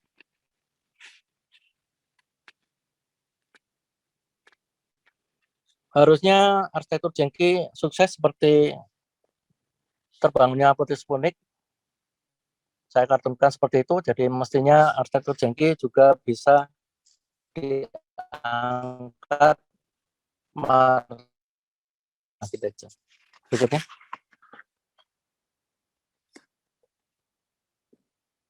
Terima kasih, dan mohon maaf bila ada salah dan kurang dari penyajian saya. Selamat malam. Terima kasih banyak Pak Toto atas paparannya, menarik sekali, banyak sekali informasi. Kemudian ini kita sudah banyak pertanyaan Pak di kolom chat. Mungkin kita langsung mulai saja karena banyak sekali nih. Yang pertama dari Bapak Muhammad Cahyo Novianto, dipersilakan Pak Cahyo untuk membuka kamera dan mic-nya Pak untuk bertanya langsung kepada Prof. Toto. Baik, Pak. Ya, pertanyaan pertama Pak. Salah satu temuan sementara yang masih bersifat spekulatif, ini karena masih perlu diperdalam lagi, bahwa persebaran arsitektur jengki, utamanya yang kampung, yang banyak bermain-main bentuk dan detail dari bahan beton bertulang, juga berkaitan dengan diresmikannya pabrik semen Gresik tahun 57. Nah, yang kedua, kemudian di Banjarmasin dari Pak Cahyo ini, ada, dan di Samoid juga berkembang arsitektur jengki yang berbahan struktur dan finishing kayu. Arsitektur jengki berbahan struktur dan finishing kayu juga terdapat pada sebagian kecil villa di Kopeng gitu. Ini sepertinya menambahkan informasi nih Pak. Silakan Pak, boleh ditanggapi dulu mungkin. Ya, kalau yang pertama itu pendapatnya Tori Kolil kan itu. Tori Kolil kalau tidak salah kemudian dikomentari oleh Pak Abi Kusno. Jadi menurut saya kalau kita lihat beton itu mulai masuk di Indonesia 1902. Semen Gresik itu munculnya baru 19 sekian, 50 sekian. Jadi sebenarnya arsitektur menggunakan beton itu sudah diterapkan oleh arsitek-arsitek Belanda. Hanya saja pada arsitektur Jengki, arsitektur yang bukan dirancang oleh orang-orang Belanda, itu tidak menggunakan beton. Hanya sedikit sekali menggunakan betonnya, beton bertulangnya. Contohnya untuk membuat kemiringan tadi saya tunjukkan bahwa dinding berkontur miring itu bisa disusun dari susunan bata. Gitu. Kemudian yang kedua yang berkaitan dengan Popeng itu Hotel Amalgamasi itu yang diteliti atau didatangi Pak Cahyo baru dulu memang terkenal kan itu Amalgamasi itu. Itu bentuknya kan bentuk dasarnya juga sebetulnya pengembangan dari semacam panggang P dan kombinasi dengan pelana dengan penonjolan dinding yang keluar yang berbentuk miring. Yang kalau tadi saya bilang itu cenderung pada jenis Jengki yang kepengin itu ya. Jadi ditegasi dengan dinding yang menonjol keluar yang miring. Nah, itu yang memang ditemukan. Sementara yang disampaikan Pak Cahyo di Jengki yang berkonstruksi kayu itu memang sangat jarang ditemukan ya. Di kampung saya di Tabian dulu itu rumahnya berkonstruksi kayu, tapi saya nggak punya fotonya tahun 60-an ya. Pak Burhan itu pengusaha, kemudian bangunan Jengkinya digarap oleh tukang lokal namanya Pak Demo, itu Jengki, kayu semua itu juga. Cuma tidak ada referensinya. Ini yang mungkin kalau ada referensinya menambah informasi yang dikompilasi oleh Pak Cahyo. Pak Cahyo memang banyak mengumpulkan informasi tentang Jengki dan saya berterima kasih sekali banyak masukan-masukan beliau di Facebook. Mungkin itu Bu Radri. Ya, terima kasih Pak. Ini Pak Cahyonya raise hand Pak. Silakan Pak Cahyo. Selamat malam, apa bisa didengar? Ya. Ya Prof, yang untuk saya dengan menambahkan ada Jengki kampung, itu kan artinya yang dikembangkan oleh tukang atau mandor. Ya. Itu kan baru bisa berkembang memang setelah istilahnya itu kita punya pabrik semen Pak. Gitu. Kalau dari zaman Belanda kan yang menggunakan itu tentu yang arsitek ya. Jadi memang konteksnya informasi saya adalah memang jadi kampung itu berkembang lebih pesat gitu ya. Ketika kita sudah bisa memproduksi semen sendiri. Dan beton lipat itu banyak sekali saya temukan di Madura. Itu mereka sudah bermain dengan beton lipat. Jadi beton bertulang yang dengan lipatan-lipatan itu. Iya, iya. Jadi ini sekedar informasi saja bahwa ya sementara ini mungkin juga salah satu yang membuat Jengki kampung itu berkembang adalah ketika kita bisa memproduksi semen, mungkin harga semen itu bisa agak lebih murah sehingga juga tukang-tukang atau mandor-mandor yang sebelumnya tidak punya kesempatan bermain dengan itu bisa bermain dengan bahan itu gitu ya, seperti menemukan mainan baru gitu. Ya. Dalam praktek mereka gitu. Ini sekedar mungkin masih perlu diperdalam. Ini temuan dari kasus di Madura. Iya. Menurut saya gini Pak Cahyo, jadi itu adalah perkembangan dari Jengki kampung ya. Jengki kampung setelah itu ada tahap yang pakai level lipat itu. Tapi sebelumnya dia hanya menggunakan bis beton kecil dicowak yang sama dengan yang diterapkan pada Jengki karya arsitek Belanda. Nah, kemudian dia menggunakan atap emper, yang kampung itu atap emper yang disanggah dengan kolom kayu berbentuk V. Itu sebelum ada level yang seperti beton lipat itu. Jadi memang ada hal itu. Begitu Pak saya. Ya, terima kasih Prof. Ya, baik, terima kasih Pak Cahyo. Ini Pak Toto, ada Prof. Yosef Priyotomo juga resen. Silakan mungkin Prof. Yosef sebelum saya lanjut nanti ke chat lagi. Silakan. Terima kasih. Saya hanya akan memberi penghargaan yang tinggi kepada Prof. Toto yang telah berani menghadirkan Jengki dengan sangat komprehensif, bahkan lebih komprehensif daripada yang ditangani oleh Pak Budi Sukada. Memang harus diakui suguhan dari Prof. Toto ini kelihatannya lebih banyak terpengaruh oleh jengki BBM Kebayoran itu, Pak. Jadi basisnya adalah tampang segi lima yang kemudian mengalami otak-atik sampai kepada yang paling ekstrimnya muncul ke Sputnik. Ini nggak salah, karena itu juga yang dilakukan oleh Budi Sukada, dan karena itu saya memberi sebutan sebagai jengki sekolahan atau jengki akademis. Apa yang saya lontarkan dan itu dimuat secara serial di koran Surabaya Post yang sudah almarhum, saya sendiri sudah tidak punya arsipnya. Di situ saya menyatakan ada sekurang-kurangnya 5 orang anemer di Malang. Namanya anemer, Mbak Ratri. Ya, nyebutnya anemer, itu pemborong. Yang menyatakan diri sebagai developer dari rumah-rumah jengki. Dan keyakinan mereka dengan jengki apa? Aku menjengki itu karena satu, aku tidak mau membelanda. Model Belanda, no way. Dan karena itu tidak ada bidang yang bertemu tegak lurus. Bahkan bidang yang berbelok itu nggak ada. Itu saling bertatapan. Nah, jengki kampung ini luar biasa perkembangannya di Surabaya, Malang, Pak. Sampai kepada Sumeneb yang digarap oleh Pak Cahyo. Nah, seandainya materi Pak Prof. Toto dilengkapi dengan jengki Malang, Surabaya, sampai Sumeneb, heboh sekali. Karena apa? Di sini kita bisa menyaksikan seakan-akan ada memang 2 jengki. Jengki sekolahan dan jengki kampung. Jengki sekolahan itu dari Jawa Barat ke Jawa Tengah, sementara dari jengki kampungan itu dari Jawa Timur ke Jawa Tengah. Dengan garis Solo Semarang sebagai titik pertemuan dari jengki sekolah dan jengki kampung tadi. Sehingga materi dari Prof. Toto bisa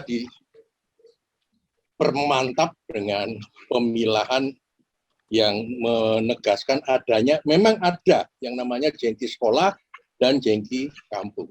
Itu bukan tidak ada. Nah, celakanya memang jengki kampung itu kurang dihormati karena yaitu itu bukan orang sekolahan yang bikin, itu buatannya para anemer, para pemborong. Bahkan ada yang mandor. Sementara itu yang bisa saya sampaikan, sehingga nggak apa-apa memang. Jengki kampung itu nggak masuk di dalam sejarah perkembangan arsitektur. Karena sama.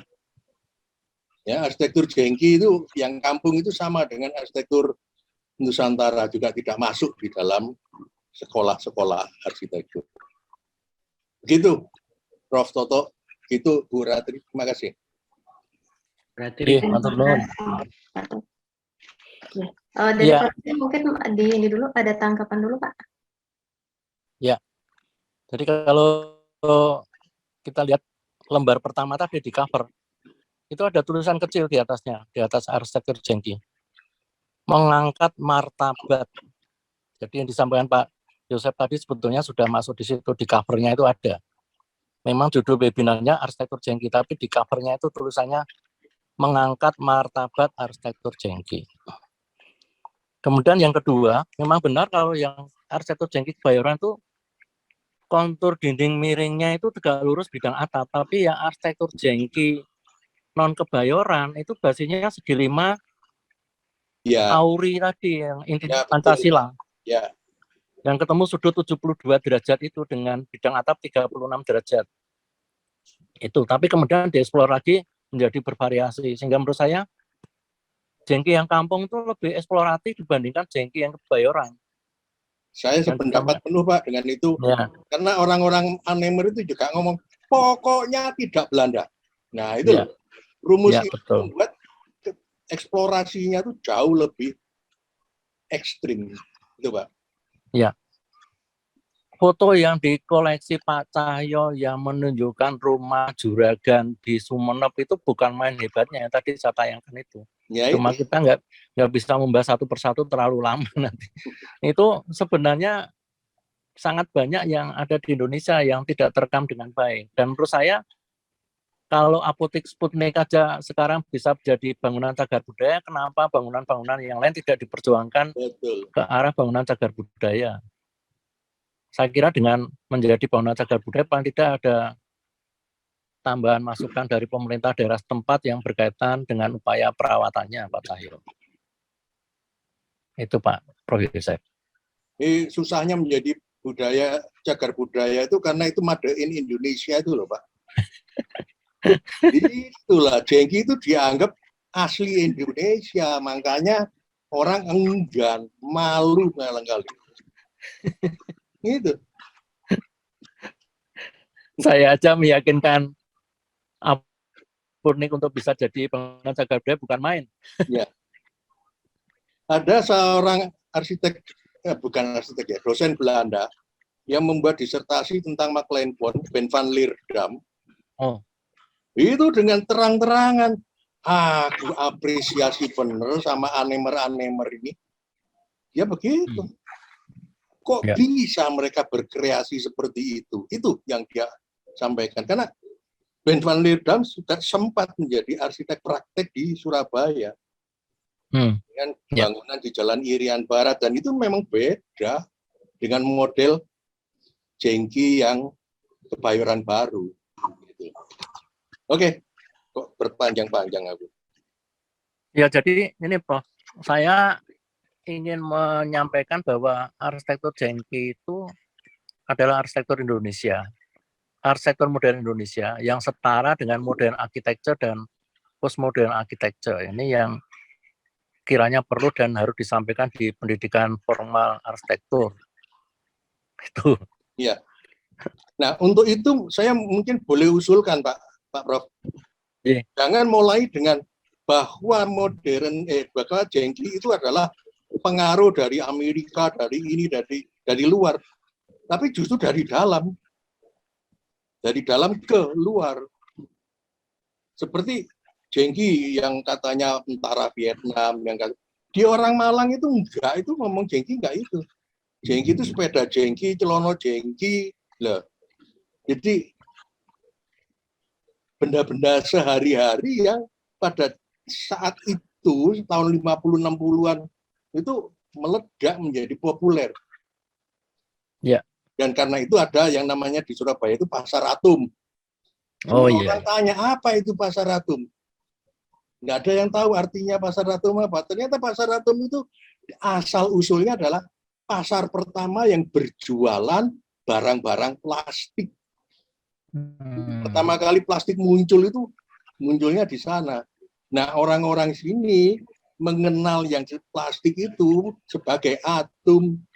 Makanya sandal atom, ember atom, semuanya serba plastik. Itu satu generasi dengan jengki. Gitu, Pak. Ya, Pak. Baik, terima kasih Pak Joseph dan Pak Toto. Mungkin saya sudahi untuk diskusinya. Ya, Pak, sebentar Pak, saya mohon maaf, mohon ditunggu dulu, saya ke chat dulu Pak. Ini ada yang sudah duluan tadi dari Pak Priyo Pratikno. Barusan yang ini siapa ya? Dari Pak Priyo Pratikno ini tentang pengaruh mempengaruhi bentuk seperti pada arsitektur Gugi Jengki gitu. Mungkin Pak Priyo bisa disampaikan langsung Pak kepada Pak Toto, silakan Pak. Selamat malam, Prof. Toto.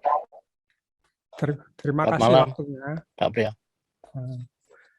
Ya, saya tahu dari Pak dosen saya arsitektur itu memang salah satu cerminan jati diri gitu ya. tapi arsitektur juga lebih hebat lagi adalah sebuah hasrat dan fantasi seseorang. Jadi dan saya sedang membaca tulisan tentang ini, the word architecture of enjoyment gitu ya. Jadi sebetulnya apa yang kita dapatkan dari membandingkan arsitektur, kemudian memperbincangkan ini mempengaruhi ini mempengaruhi ini. Saya pikir pada zaman tahun sekian itu, pada Jengki, itu komunikasi sudah luar biasa dan orang asing ke Indonesia maupun orang Indonesia ke luar gitu. Jadi ya saling tahu gitu ya apa yang terjadi di sana di sini. Dan memang ada literatur juga yang menyatakan bahwa Jengki itu memang kreasi para drafter yang ditinggalkan Belanda yang ingin menunjukkan keindonesiaannya. Kira-kira itu, Prof. Mohon masukan. Terima kasih. Iya, Pak Priyo. Kalau Jengki itu karya drafter dari arsitek asing yang meninggalkan Indonesia, itu menurut saya tidak tepat benar. Arsitek asing yang meninggalkan Indonesia itu terakhir 1962, itu Van Romon. Sebelumnya itu sekitar 57-58. Berarti kalau yang mendesain itu drafter, itu berarti drafternya berpraktek sekitar 1960. Pada arsitektur Jengki sudah ada tahun 1949. Yang di Solo itu 1949. Jadi tidak benar juga. Jadi menurut saya itu adalah bagian dari euforia yang menurut saya mengembangkan gardu jaga. Gardu jaga pada masa proklamasi kan, setelah proklamasi kan penting sekali ya dikembangkan. Sehingga menurut saya yang bisa tonjolkan sebetulnya pengembangan Jengki berbasis panggang P atau badak Hewi itu tadi. Yang itu nanti kemudian menurun menjadi atapnya cuma pelana.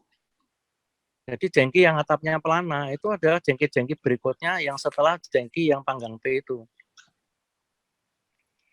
Nah, yang sebetulnya belum banyak masukan itu adalah Jengki-Jengki yang ada di luar Jawa, yang tentunya juga dipengaruhi oleh arsitektur setempatnya ini yang belum tergali dengan baik. Jadi misalnya rumah juragan di Madura, itu apakah terpengaruh oleh arsitektur di Madura ataukah bukan? Ini saya kira yang belum. Ya itu, Nah, Prof. Keterpengaruhan itu sebetulnya apa ya? Kita sering bicara ini mempengaruhi ini, kita dipengaruhi oleh sana, sana dipengaruhi kita. Itu anunya apa sebetulnya? Harapan kita dari diskusi seperti itu. Terima kasih. kalau keterpengaruhan sebetulnya hanya menunjukkan runtutan perkembangan ya. Tapi menurut saya yang terakhir yang menurut saya yang penting itu yang berkaitan dengan arsitektur Jengki itu adalah dokumentasi arsitektur Jengki yang ada di setiap kota, di mana setiap kota itu sekarang sudah ada tim ahli cagar budaya, sehingga dengan demikian seharusnya tim ahli cagar budaya di setiap kota itu berani menampilkan minimal satu bangunan Jengki yang bisa diangkat sebagai bangunan cagar budaya.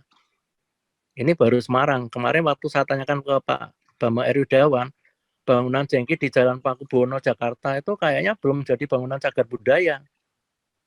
Itu padahal bangunan Jengki di Pakubuwono itu kan bangunan Jengki Kebayoran modelnya Job and Spray. Sementara bangunan Jengki yang di Semarang yang Wi Chong An itu kan pengembangan dari bentuk pecinan yang ditopengi. Ini yang menurut saya kok perlu ke arah sana ya. Itu Pak. Terima kasih Pak. Ya, baik. Terima kasih Pak Priyo dan Pak Toto. Sekarang saya ke yang raise hand lagi. Ini ada Pak Pratomo. Silakan Pak Pratomo. Nggih, atur sebaduun Prof. Saya mengikuti seminar ini sangat berbahagia dan saya hanya ingin menyampaikan sebagian dari pelajaran waktu sejarah arsitektur dulu dengan Prof. Toto. Matur nuwun juga Ibu moderator. Jadi begini bunyinya Ibu. Waktu itu arsitektur jengki itu bermula justru menurut saya dari konsep vernakuler, yang mana berasal dari sejarah arsitektur tradisional Jawa yang sederhana, yang berkembang menjadi bangunan warung di Jawa. Itu jadi dinamakan Panggang P tadi. Menurut saya begitu pertama. Lalu yang kedua, kata jengki itu menurut saya setuju dengan Prof. Yosep Priyotomo yang mengartikan bahwa ini menceng alias jengkel atau mungkin sudah bosan dengan konsep Belanda yang benar-benar geometris. Begitu kira-kira Prof. Toto. Matur suwun. Assalamualaikum warahmatullahi wabarakatuh. Waalaikumsalam. Pak Pratomo. Pak Pratomo ini berkarya jengki juga. Beliau baru menyampaikan kalau karya jengkinya sudah dirombak. Jadi sebetulnya ada karya jengki yang dirombak ya. Jadi sebenarnya Pak Pratomo adalah generasi kesekian yang berkarya arsitektur jengki juga kan. Tapi sudah ditutupi bangunan baru Prof di depan ternyata. Iya, jadi sebenarnya memang bangunan-bangunan jengki banyak yang sudah rontok, diprotoli satu persatu, dan ini yang menurut saya kurang terselamatkan. Kemarin-kemarin sempat terselamatkan karena ada perkembangan penggunaan cat dinding itu, cat tembok itu ya, sehingga dinding-dinding yang ekspos itu dicat dengan cat yang mencolok-mencolok sehingga sempat selamat. Tapi kemudian dalam perkembangannya menurut saya bangunan-bangunan jengki yang di tepi jalan raya itu juga tidak selamat ya. Yang di Jalan Pandanaran itu dekat RRI juga sudah musnah. Kemudian yang karyanya Wicong-an di depan, di dekat perempatan dengan Jalan Atmodirono ini juga musnah. Jadi banyak juga yang musnah. Itu Pak Pratomo. Ya, baik. Terima kasih Pak. Kita lanjutkan ya Pak. Sebetulnya masih banyak sekali pertanyaan Pak. Nah, nanti kalau kita sebenarnya sudah mendekati waktu akhir untuk diskusi, sekiranya nanti masih ada yang ingin berdiskusi, apakah Pak Toto berkenan untuk masuk breakout room Pak setelah kegiatan selesai Pak? Untuk melanjutkan diskusi, ini masih banyak sekali Pak nih. Boleh. Ya, nanti dilanjutkan di breakout room mungkin untuk yang tidak terjawab ya Pak ya. Nanti Ya, ini saya mungkin lanjut satu lagi nih dari Pak Nanang Sabtono. Silakan Pak Nanang, mungkin bisa langsung ditanyakan dengan Pak Toto. Pak Nanang? Halo, Pak Nanang ada?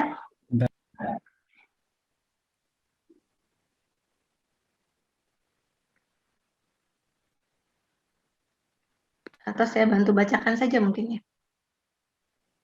Ini dari Pak Nanang ini, muncul dan berkembangnya arsitektur jengki selain semangat kemerdekaan, apakah ada alasan lain, misalnya berkaitan dengan fungsi dan status sosial pemiliknya, Pak? Silakan Pak Toto. Oh, ini Pak Nanang ini. Silakan.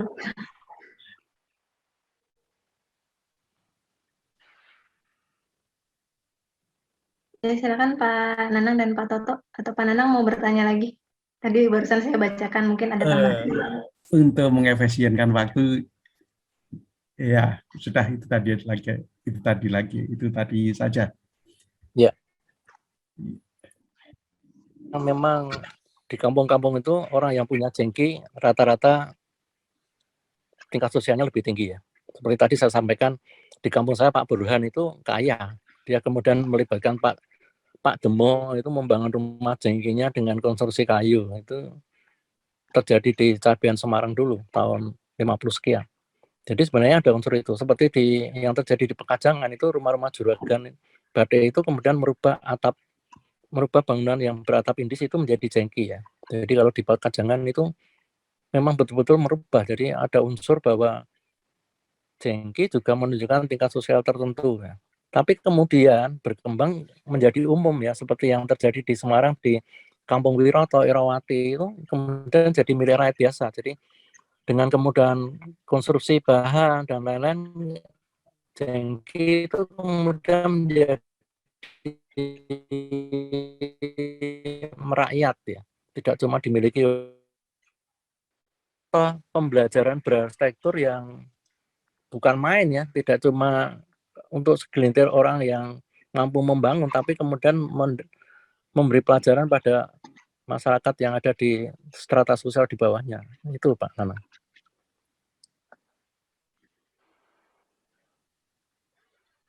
Mana Pak Nanang? Kalau Jawab. dari sisi fungsi Pak, misalnya seperti sekarang kan arsitektur apa ini minimalis. Nah, itu kan berkembangnya itu juga berkaitannya dengan fungsi.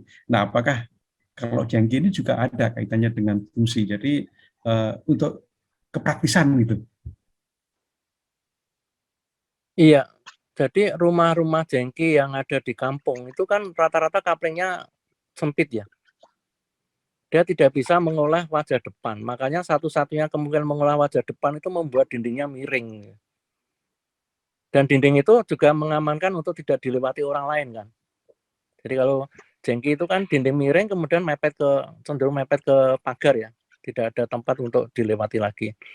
Jadi dari pertimbangan estetika juga pemanfaatan lebarnya kapling yang terbatas, juga keamanan ada. Cuma sayangnya tuh menurut saya arsitektur Jengki kampung dalam tanda petik itu terpengaruh langit-langit datar ya, plafon datar ya. Jadi kelebihan dia punya bidang ventilasi pada bidang atap itu tidak termanfaatkan dengan baik untuk pengkondisian udara di dalam ruangan. Jadi seakan-akan itu hanya hiasan saja yang kemudian dimasuki kelelawar ya. Itu yang kemudian berkembang arsitektur Jengki yang celah antara kedua bidang atapnya ditutup menjadi tidak Jadi secara fungsional sebetulnya ada, tapi mereka tidak. Nah ini menurut saya mungkin dulu tidak ada peran arsitek yang memberi masukan mengenai manfaat bidang ventilasi atap ya. Beda dengan Jengki Belanda. Jengki Belanda bidang atapnya, ventilasi atapnya itu ada, yang bentuknya mengikuti bidang atap itu. Kadang-kadang bentuknya segi 6 atau segi berapa itu ada. Jadi itu bedanya. Yang Jengki kampungan itu tidak sempat mengutak-utik bidang ventilasi atap, sementara yang Jengki sekolahan itu mengutamakan juga ventilasi atap. Hampir semua karyanya mesti ada ventilasi atapnya, beda sekali itu. Nah ini yang menurut saya sangat disayangkan, mestinya bisa dikembangkan lebih baik, Pak Nana. Ya, baik. Terima kasih Pak Toto. Terima kasih Mbak Ratri. Ya, terima kasih Pak Nanang.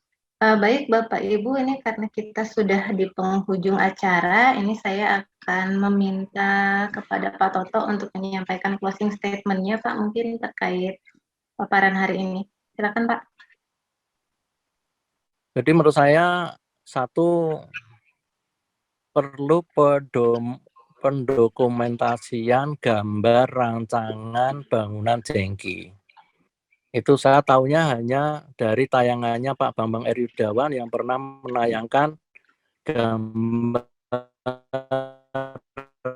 rancangan sebuah bangunan-bangunan lainnya tuh kayaknya belum pernah ada. Kalaupun ada tuh datanya minim ya. Ini yang menurut saya sayang ya. Itu kan dibangun tahun 50 sampai 70-an. Jadi masih dekat dengan tahun kita lah dibandingkan dengan bangunan-bangunan Belanda. Kemudian yang kedua, seperti tadi saya sampaikan, kalau bisa arsitektur Jengki itu masuk menjadi bagian materi pengajaran perkembangan arsitektur pada pendidikan formal arsitektur. Itu agar bisa dieksplorasi untuk lebih baik. Tadi seperti yang saya tunjukkan, misalnya karyanya Paul Rudolph itu bisa seperti itu. Kenapa? Kalau kita berbasis pada arsitektur Jengki sebetulnya kan juga bisa menghasilkan hasil yang sama. Sama seperti karyanya Pak Budi Pradono itu kalau kita berbasis pada arsitektur Jengki kan sebenarnya juga bisa menghasilkan karya seperti Hotel U Janivala tadi. Itu. Jadi sebenarnya itu memungkinkan itu ya. Kemudian yang ketiga adanya upaya agar bangunan Jengki ini tidak punah. Minimal di setiap kota itu ada karya arsitektur Jengki yang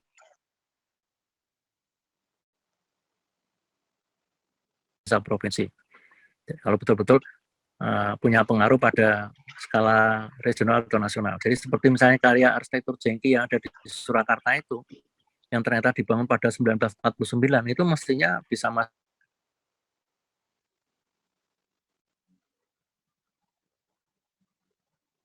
Halo Pak,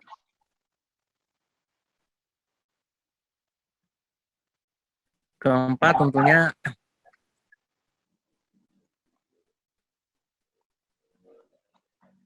Pak Toto, maaf terputus-putus Pak.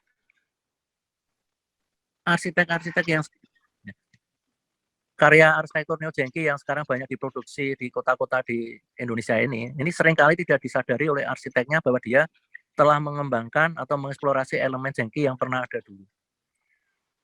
Jadi ini yang menurut saya mungkin diinformasikan di level ketika ada ujian lisensi bagi arsitek yang akan berpraktek. Yang sekarang kan diberlakukan kan di setiap provinsi. Itu menurut saya bisa diterapkan di situ. Itu Mbak Ratri. Baik Pak, terima kasih. Mohon maaf Pak, mungkin saya perlu meminta Bapak untuk mengulang yang terakhir terkait sertifikasi, karena tadi Bapak terputus-putus Pak. Tadi agak terputus. Jadi apa namanya, perlu diapakan Pak tadi untuk pengetahuan tentang Genki ini? Terkait Jadi sertifikasi. ya, dalam kenyataannya banyak arsitek yang dalam proses merancangnya itu menerapkan elemen Genki pada karyanya, tetapi dia tidak sadar bahwa elemen Genki pada karyanya itu dulu pernah ada dan menjadi bagian dari karya arsitektur Genki. Sehingga dengan demikian mestinya pengetahuan atau pemahaman tentang arsitektur Genki itu bisa dilewatkan pada proses ujian lisensi bagi arsitek berstrata untuk berpraktek yang sekarang diberlakukan di setiap provinsi. Itu, Mbak Ratri. Baik, terima kasih banyak Pak. Ini materinya sangat menarik sekali karena kebetulan terkait yang cagar budaya itu artikel saya yang jadi paper yang membahas ini sih potensi Genki waktu itu untuk menjadi cagar budaya. Itu saya buat tahun 2015. Masih sangat sederhana waktu itu. Tapi saya senang ada ini Apotek Sputnik sudah jadi cagar budaya. Bisa menjadi rujukan gitu Pak. Baik Bapak Ibu, mungkin karena kita sudah jam 20.46 ini saya akan mencoba merangkum. Jadi tidak menyimpulkan, di sini saya rangkum beberapa hal yang menjadi yang menjadi highlight ya dari materi hari ini. Yang pertama mungkin bahwa arsitektur Genki itu adalah arsitektur yang berbeda dari yang konvensional. Jadi ini arsitektur Genki adalah arsitektur modern Indonesia yang dia ini berbeda dari postmodern ataupun aliran modernisme gitu ya, internasional modern. Jadi arsitektur karya asli Indonesia. Nah kemudian yang kedua ada beberapa informasi yang perlu diluruskan, terutama ini yang menyebar di internet ya, karena kita tahu juga informasi internet ini banyak menjadi rujukan. Jadi perlu diluruskan, diantaranya misalnya kaitan Genki dengan gaya postmodern, kemudian apalagi nih arsitektur Gugi ya yang dikatakan berpengaruh terhadap arsitektur Genki seperti itu, dan ada beberapa hal lain lagi yang perlu diluruskan di internet itu. Yang ketiga ada arsitektur Genki akademik dan ada arsitektur Genki kampung. Yang akademik ini didesain oleh arsitek dan biasanya arsitek Belanda. Kemudian kalau arsitek Genki kampung ini biasanya anonim arsiteknya atau tidak dikenal mungkin oleh kontraktor. Selain itu arsitektur Genki ini adalah arsitektur yang membebaskan diri. Dia berbeda dari arsitektur sebelumnya. Ini catatan saya agak banyak. Kemudian ada yang kelima, ini ada elemen-elemen struktural yang berkontur miring, yang ini sebetulnya sudah banyak digunakan di arsitektur Nusantara. Jadi bukan hal yang baru, elemen miring ini sebetulnya lebih berupa pengembangan dan pemanfaatan. Kemudian tadi terkait dengan cagar budaya, di sini diperlukan pelestarian untuk arsitektur Genki agar tidak punah dan bisa menjadi contoh untuk untuk di Indonesia. Kemudian terdapat karakter yang berbeda antara Genki yang dibuat oleh arsitek Belanda dan non-Belanda, dan ini perbedaannya tadi cukup signifikan disampaikan oleh Prof. Toto. Mungkin itu kesimpulan yang bisa saya sampaikan untuk materi hari ini. Materinya sangat menarik dan sangat kaya sekali. Terima kasih Prof. Toto atas paparannya, juga atas diskusi yang tadi sangat kaya.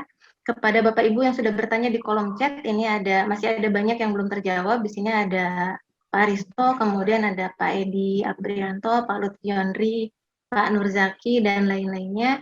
Dipersilakan untuk mengikuti breakout room jika masih ingin berdiskusi, nanti akan dibukakan setelah penutupan acara ini. Ibu Ratri, mohon izin untuk merangkum nambah satu lagi ya. Oh iya Pak, silakan Pak. Jengki itu dalam konteks politik itu adalah semangat nasionalisme, Bu. Khususnya jengki kampung itu begitu. Saya nggak tahu yang jengki akademik, tapi itu penting untuk dimasukkan dalam hal kesadaran berpolitiknya oleh kaum bawah. Terima kasih. Baik, terima kasih Pak. Ya, baik, kesimpulan satu lagi ini highlight dari Pak Toto mungkin ya. Jadi catatan dari Pak Toto tambahan satu lagi tadi tentang kesadaran berpolitik khususnya dari kaum bawah. Baik, mungkin itu sekian dari saya Bapak Ibu untuk malam ini. Semoga bermanfaat dan mungkin tadi untuk yang masih akan melanjutkan diskusi ditunggu di breakout room. Saya kembalikan acaranya kepada MC, silahkan Mas Aji. Ya, baik, terima kasih kepada Bu Ratri dan Prof. Toto yang sudah membawakan belalak malam ini ya, sangat kaya dan sangat menambah wawasan kita semua. Selanjutnya akan saya bacakan informasi tentang belalak selanjutnya ya, belalak ke-21. Jadi nanti tanggal 27 Mei kita akan mengadakan belalak dengan judul Sumenep, ya, arsitektur kota dan masyarakatnya. Kalau biasanya belalak hanya satu narasumber, nanti di tanggal 27 kita akan menghadirkan tiga narasumber dan juga akan ada sambutan dari pemangku Sultan Sumenep ya. Narasumbernya ada tiga, yaitu Bu Tutur Lusetiwati dari Unsri Palembang, kemudian Bu Nani Widawati dari Untar Jakarta, dan Bu Dini Dewiyanti dari Unikom Bandung. Dan sambutan akan disampaikan oleh Pak Mukhtar Atmakusumo ya dari pemangku Sultan Sumenep, dan akan dibawakan oleh moderator kita Muhammad Hairil dari SMA 1 Sumenep. Ya, akan saya bacakan narasi pengantarnya.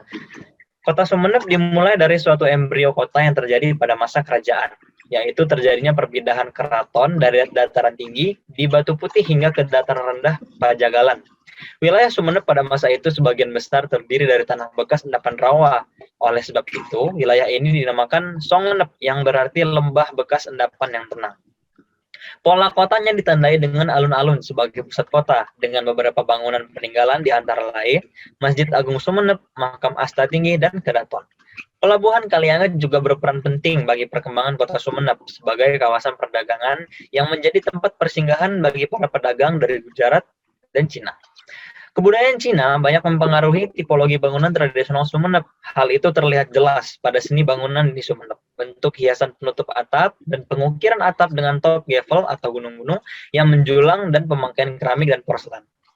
Bagaimana morfologi dan tipologi kota Sumenep berkembang dari masa ke masa bersama Tutur Lusetiwati dari Unsri Palembang, Nani Widianti dari Untar Jakarta, dan Dini Dewiyanti dari Unikom Bandung yang akan dipandu oleh Muhammad Hairil A dari UM Malang. Kita diajak menelusuri jejak arsitektur kota dan masyarakat Sumenep di serial belalak ke-21 nanti. Ya, jadi bagi peserta pada malam ini harapnya bisa hadir lagi ya di belalak selanjutnya. Sekarang kita sudah sampai di penghujung acara. Sekali lagi saya ucapkan terima kasih banyak kepada Ibu Ratri Wulandari selaku moderator kita tadi, serta Prof. Toto Rusmanto atas diskusi dan pemaparannya terkait arsitektur Jengki. Yang terutama terima kasih kepada semua peserta diskusi belalak malam ini ya, yang telah mengikuti serangkaian acara dengan antusias. Semoga diskusi kita pada hari ini bisa turut memetik perkembangan yang terjadi di tanah air dan juga membelalakkan pengetahuan kita. Saya mewakili seluruh panitia penyelenggara, mohon maaf apabila ada kekurangan pada acara diskusi kita malam hari ini. Dan sekali lagi saya ingatkan, bagi peserta yang ingin berdiskusi lebih lanjut ya, yang belum terjawab pertanyaannya, yang masih ingin berdiskusi dengan Prof. Toto, bisa memasuki breakout room yang telah disediakan oleh panitia nanti setelah acara ditutup. Dan informasi bagi para peserta yang ingin mengetahui lebih lanjut tentang lini masa belalak dan info terkini dari belalak, bisa melihat pada akun Instagram kami di @belalak.kita. Dan bagi para peserta yang ingin menyaksikan kembali acara belalak sebelumnya, bisa melihat di akun YouTube Belalak Kita. Terima kasih. Assalamualaikum warahmatullahi wabarakatuh. Selamat malam.